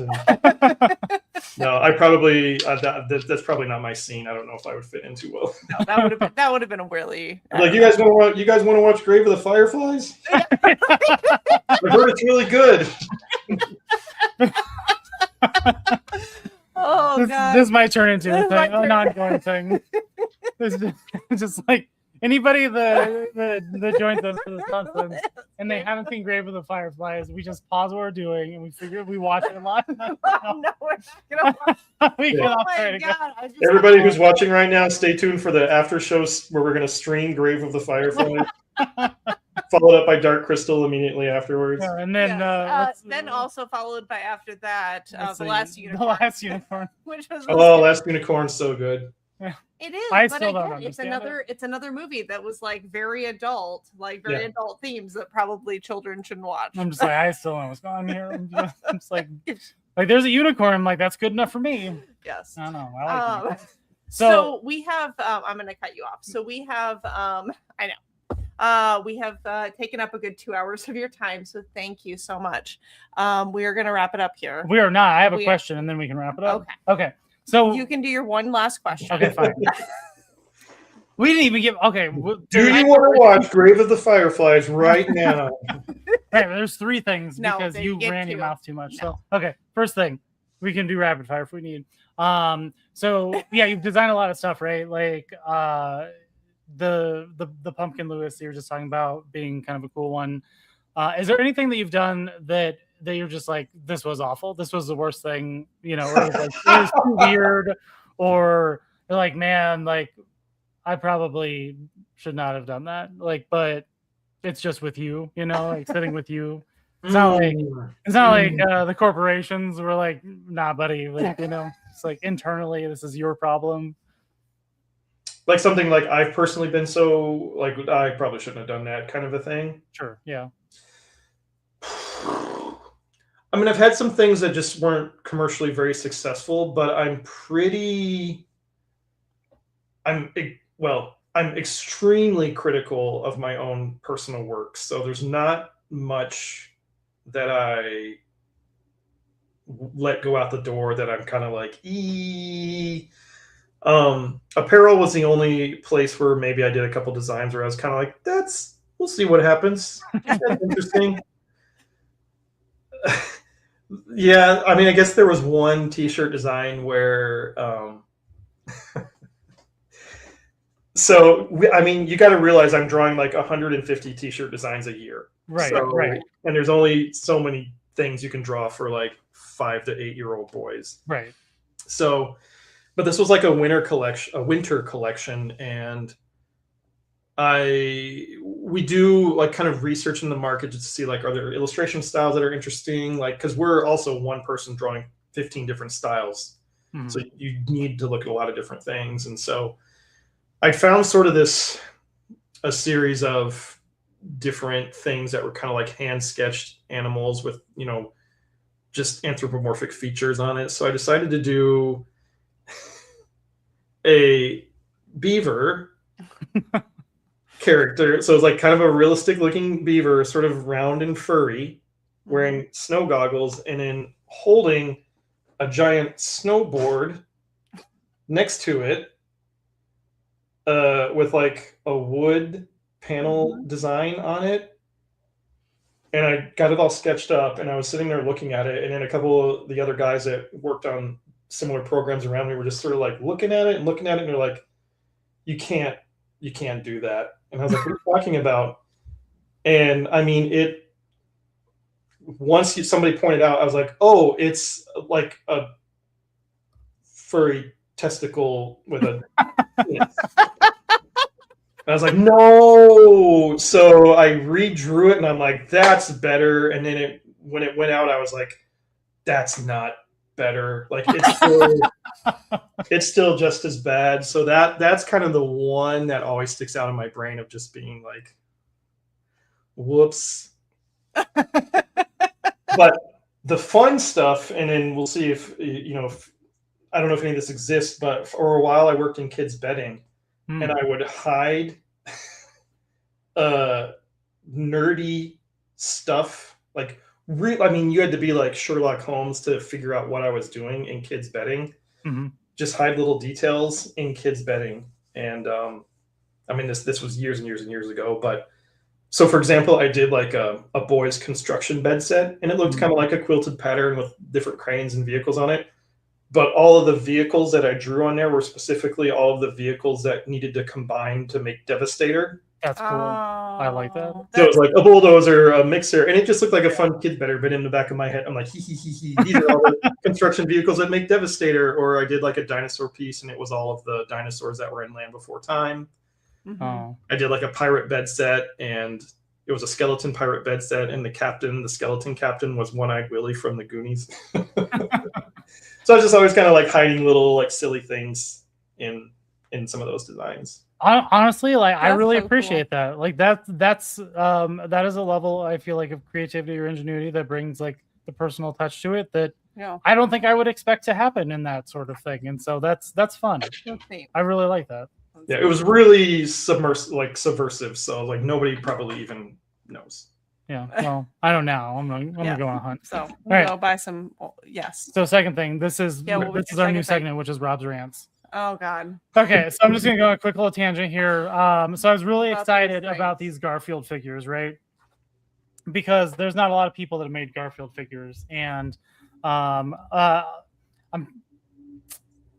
I'm not gonna go too far into it, Yeah, but because please like we don't I haven't purchased a lot from Boss Fight Studios, so I can't say if this is a standard situation or not. But the quality on these figures like are very disappointing to me. I was expecting something along the lines of like what Jada Toys has been doing recently, because they're $20-$25 figures, like especially their mascot ones are just like over the top, like the Tony the Tiger, the Chester Cheetah, like they're just so good for like such a low price. And I will buy any mascot figure that Jada Toys puts out right now because they hit that kind of nostalgia thing, but also I know what quality to expect. And I don't think I've ever like recommended not purchasing a toy from anybody or anything before, but like if anybody is on the fence and trying to question whether or not they should purchase these Garfield figures, please don't do it. Yeah. Save your money. I mean, the legs are wonky. Like they delayed it because of cute quality control issues, and then it came out, and it's I mean if this is what better is, like I don't know what the beforehand was. And like so for example, like Garfield, if I wiggle him, there goes his leg, right? Oof. Like his legs just don't stay on. Yeah, and maybe I was really unlucky. That's possible. So he comes with a separate, his legs just not gonna stand actually, faceplate, and this was actually fused on, and I don't know if this is gonna show up on camera here. But like I don't know if you can really see it, but there's like scuffs on the side, but it was basically painted together, and so like I sat with a hairdryer on it for like 20 minutes thinking maybe it's just stuck inside. No, Yeah, like, usually that's like they don't let it dry at the factory long enough before packaging it, and it gets too hot in shipping. Yeah, They don't and fuse together. the normal also has kind of the swappable eyes, and hers were stuck as well. Not as bad, but the leg thing is honestly what gets me. Is like you can just shake that leg. Yeah, but the thing with Garfield specifically is like he comes with a grumpy face, right? And so like the side here where he smiles, like where it was fused with the paint, with a grumpy face, like doesn't cover that, and so you have basically these spots on both sides of his face now that don't have paint. I've never. There's only one other instance with a toy company that has made me this grumpy. We're not going to go down the Mezco route. And that's a story for another time. Please don't. And so, like, if it's just going to sit on your shelf and you're just going to look at it, like, fine, whatever, right? I was going to say the sculpt seems pretty solid, but yeah, if like construction issues, that's it. Yeah. Yeah, like the sculpt wise is okay. Like, he doesn't have a lot of articulation per se. Like, I mean, he does, like, if his tail's up, he's not going to really stand because. I mean, that's intentional, right? Because Garfield doesn't really do anything. He just wants to sit there. And... So yeah, so it's like, so I don't necessarily mind that as much. Like Odie's okay. Like he's kind of cool. Like he's probably the cooler of the three. Like that sculpt looks really solid. Yeah, he comes with a different mouth too that replaces, so the tongue is inside. Again, like the articulation's kind of mediocre, right? Like these are on ball joints and they just kind of go up and down. The feet will, go out and pivot too. So there's not really much you can do with him besides like him sitting, kind of like that's a more of a natural looking thing. And I look at this from the perspective of like what I can do with it, like for photography purposes. And it's like, and I do a lot of like practical things. Like I don't really like to Photoshop or whatever, right? So it's like, what can I do either by hiding wires or whatever and whatnot. And so so I'm pretty realistic with like what things can and can't do and what I can expect from it. And I'm gonna wrap up my little rant here. But it's like I was so excited for these, and I was a little disappointed when they got delayed, but I was like, fine, if they're gonna fix whatever the problem is.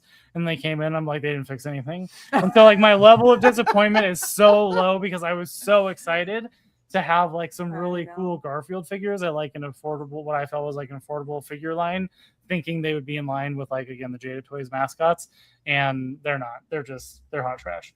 Unless I'm an outlier, and if somebody else has them and they're good, please let me know so I'll stop my tangent. And not like trying to be like burning Bossfire Studios down of throwing out these really crappy products, probably just because they had them in production for so long and lost so much money on it, they had to put it out. That could happen. It's a very That can likely happen. scenario, yeah. But I don't know. I'm sorry you're unhappy. I'm glad you got to rant it out here. Yeah. But So that's my rant. that is- We're not done. no, we are done. No, well, hold on. We're not done. I got more.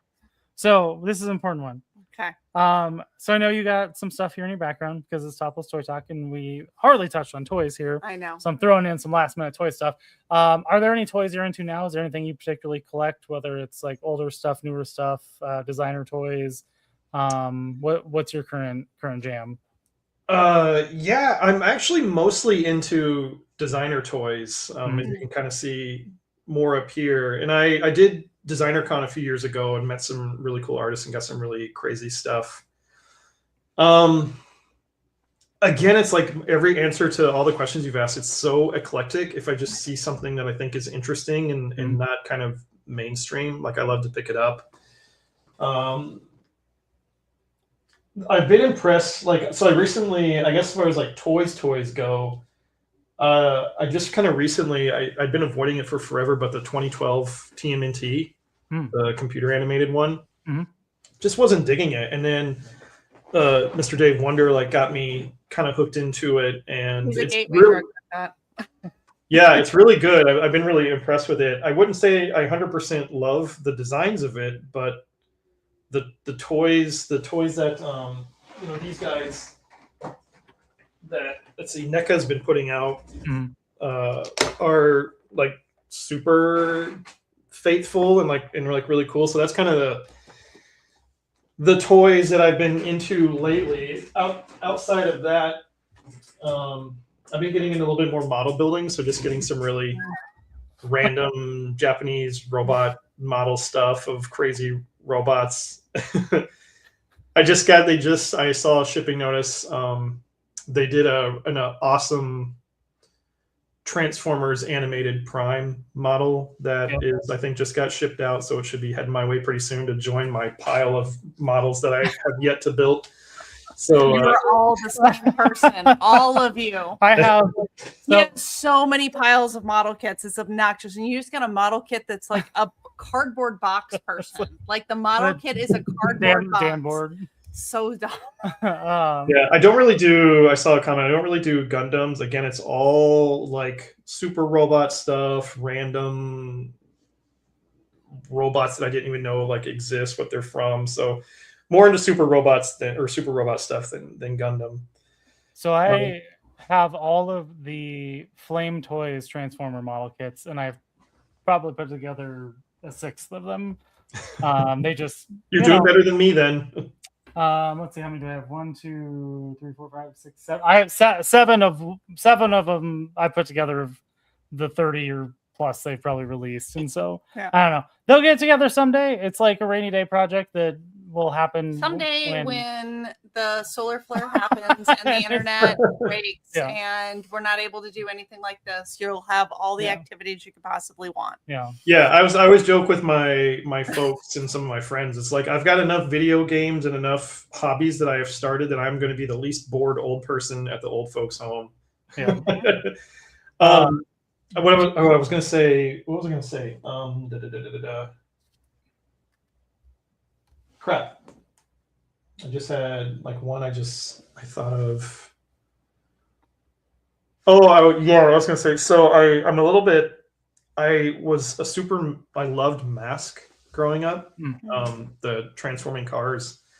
And so I was really excited when they did the re-release of the first 4.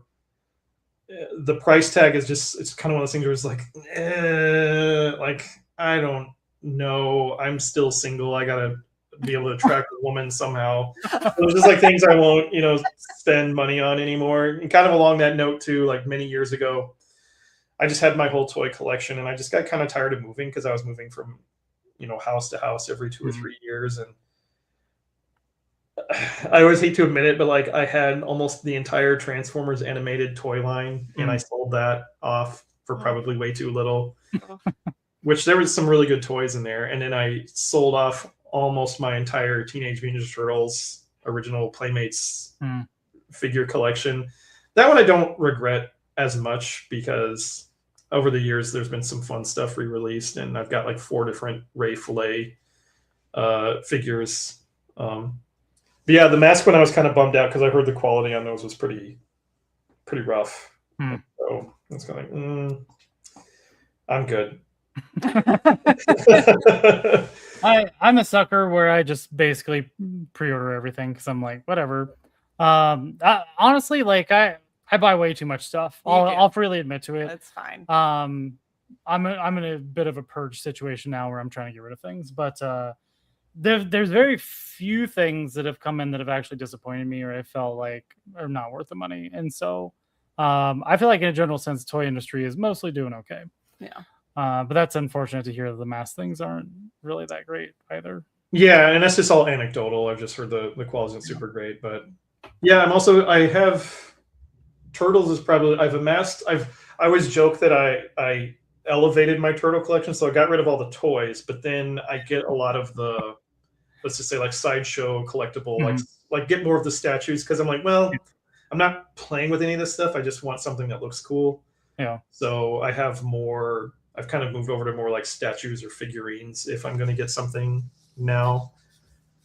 But it is funny that I don't have a ton of it out, but when my daughter will come into my office every now and then, she'll be like, "Can I bring that one into the playroom?" And I'm just like, sure. There's for a while there where I'm like, I'm pretty sure I have the only 5-year-old in preschool who draws pictures of Astrobot and Conti from Footy Cootie in class just because that's what she's seen in Dad's office.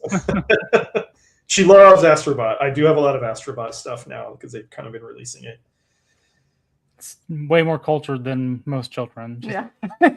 No, she has eclectic tastes for sure, but that's because Dad has eclectic tastes. There's not a lot of Frozen and whatever going on in our house. It's like Mario Brothers, Teenage Mutant Ninja Turtles, and then random Japanese robots are what she draws. So That sounds like you had a cool kid. I mean, honestly, like if I was a kid again, like I couldn't ask for more. So You're doing it you're right. doing it right. Did you happen to read the last Ronin comic line by chance? I have borrowed it from a friend, and I haven't read it. I kind of know the gist of the story. Okay. But yeah, it's on a pile. Yeah. There's so many piles of things, and unfortunately, I work like 32 hours a day, so I don't really get to like as much downtime stuff. Yeah. And if I do get like into some sort of series, or I'm like, okay, I'm going to actively like try to watch through this anime series or some show, I'll get like 3 or 4 episodes in, and then my brain will just be like, "You're wasting so much time. Go do another 42-page whatever project," and I'll be like, "Okay, brain," and then I'll just go work some more. So the last Ronin line is what got me kind of back into acquiring some turtle figures, which spiraled out of control. Very out of control. But it's a good little comic series. But I think the figures that they've made for that too are pretty good. So So I know you have put in into the chat here some of the links and everything, but if people are wanting to follow you, where can they find you? How can they stay up to date? How can they buy your artwork? Where are you going to be? Like, how can people stay in touch? I am not a great social media person. I have very few sources. So I have one Instagram, and that is Hoppus Draws. So, and I will randomly post occasionally there. I have dialed that back just because of all the introduction of AI and art scrubbing that is going on social media. So I've really pulled back there. I have a website, ahoppusdraws.com, which has a very small selection of some of my work, but it does have a link to my shop where you can buy prints and stickers, and then hopefully sometime soon my books as I start getting them done. And that's about as social media as I get. And then throughout the years, I do, about half a dozen shows. So I'll see you both, I'm sure, very soon at Des Moines Con coming up. I did the t-shirt design, one of the t-shirt designs again for this year. So if you love the R2D2 design from last year, you'll you'll probably dig the new one for this year. Oh, so you were the R2D2 one? Yeah. Mhm. Okay. He signed our badges too. Oh yeah. Oh, actually, yeah. That we did do that, didn't I we? should have hung the badge over. I Oh, always that forget was about the smart. badges. Yes. Very cool. Just trying to figure out how to. By the way, in case you're curious, he was hanging on just like tripod, like light tripods, Yes. a stick and the little lip. Yeah, So yeah. very precarious. Very cool. No, yeah. Looking forward to the Des Moines Con and Seeing you and seeing you. And if anybody is on the fence on whether or not they should attend the Des Moines Con, you definitely should. And go buy some art. Yeah, it's a great show, and it's improved drastically every single year. And so last year was super fun. I think this year's going to be a blast. Yeah, come to my booth and buy a giant Teen Mutant Turtle poster and get it signed by all the cast and crew. Yep, 5 people there. Absolutely. From the cartoon. Well, thank you, everybody. We appreciate you all joining, and we will see you next Tuesday. And tell your mom I said hi.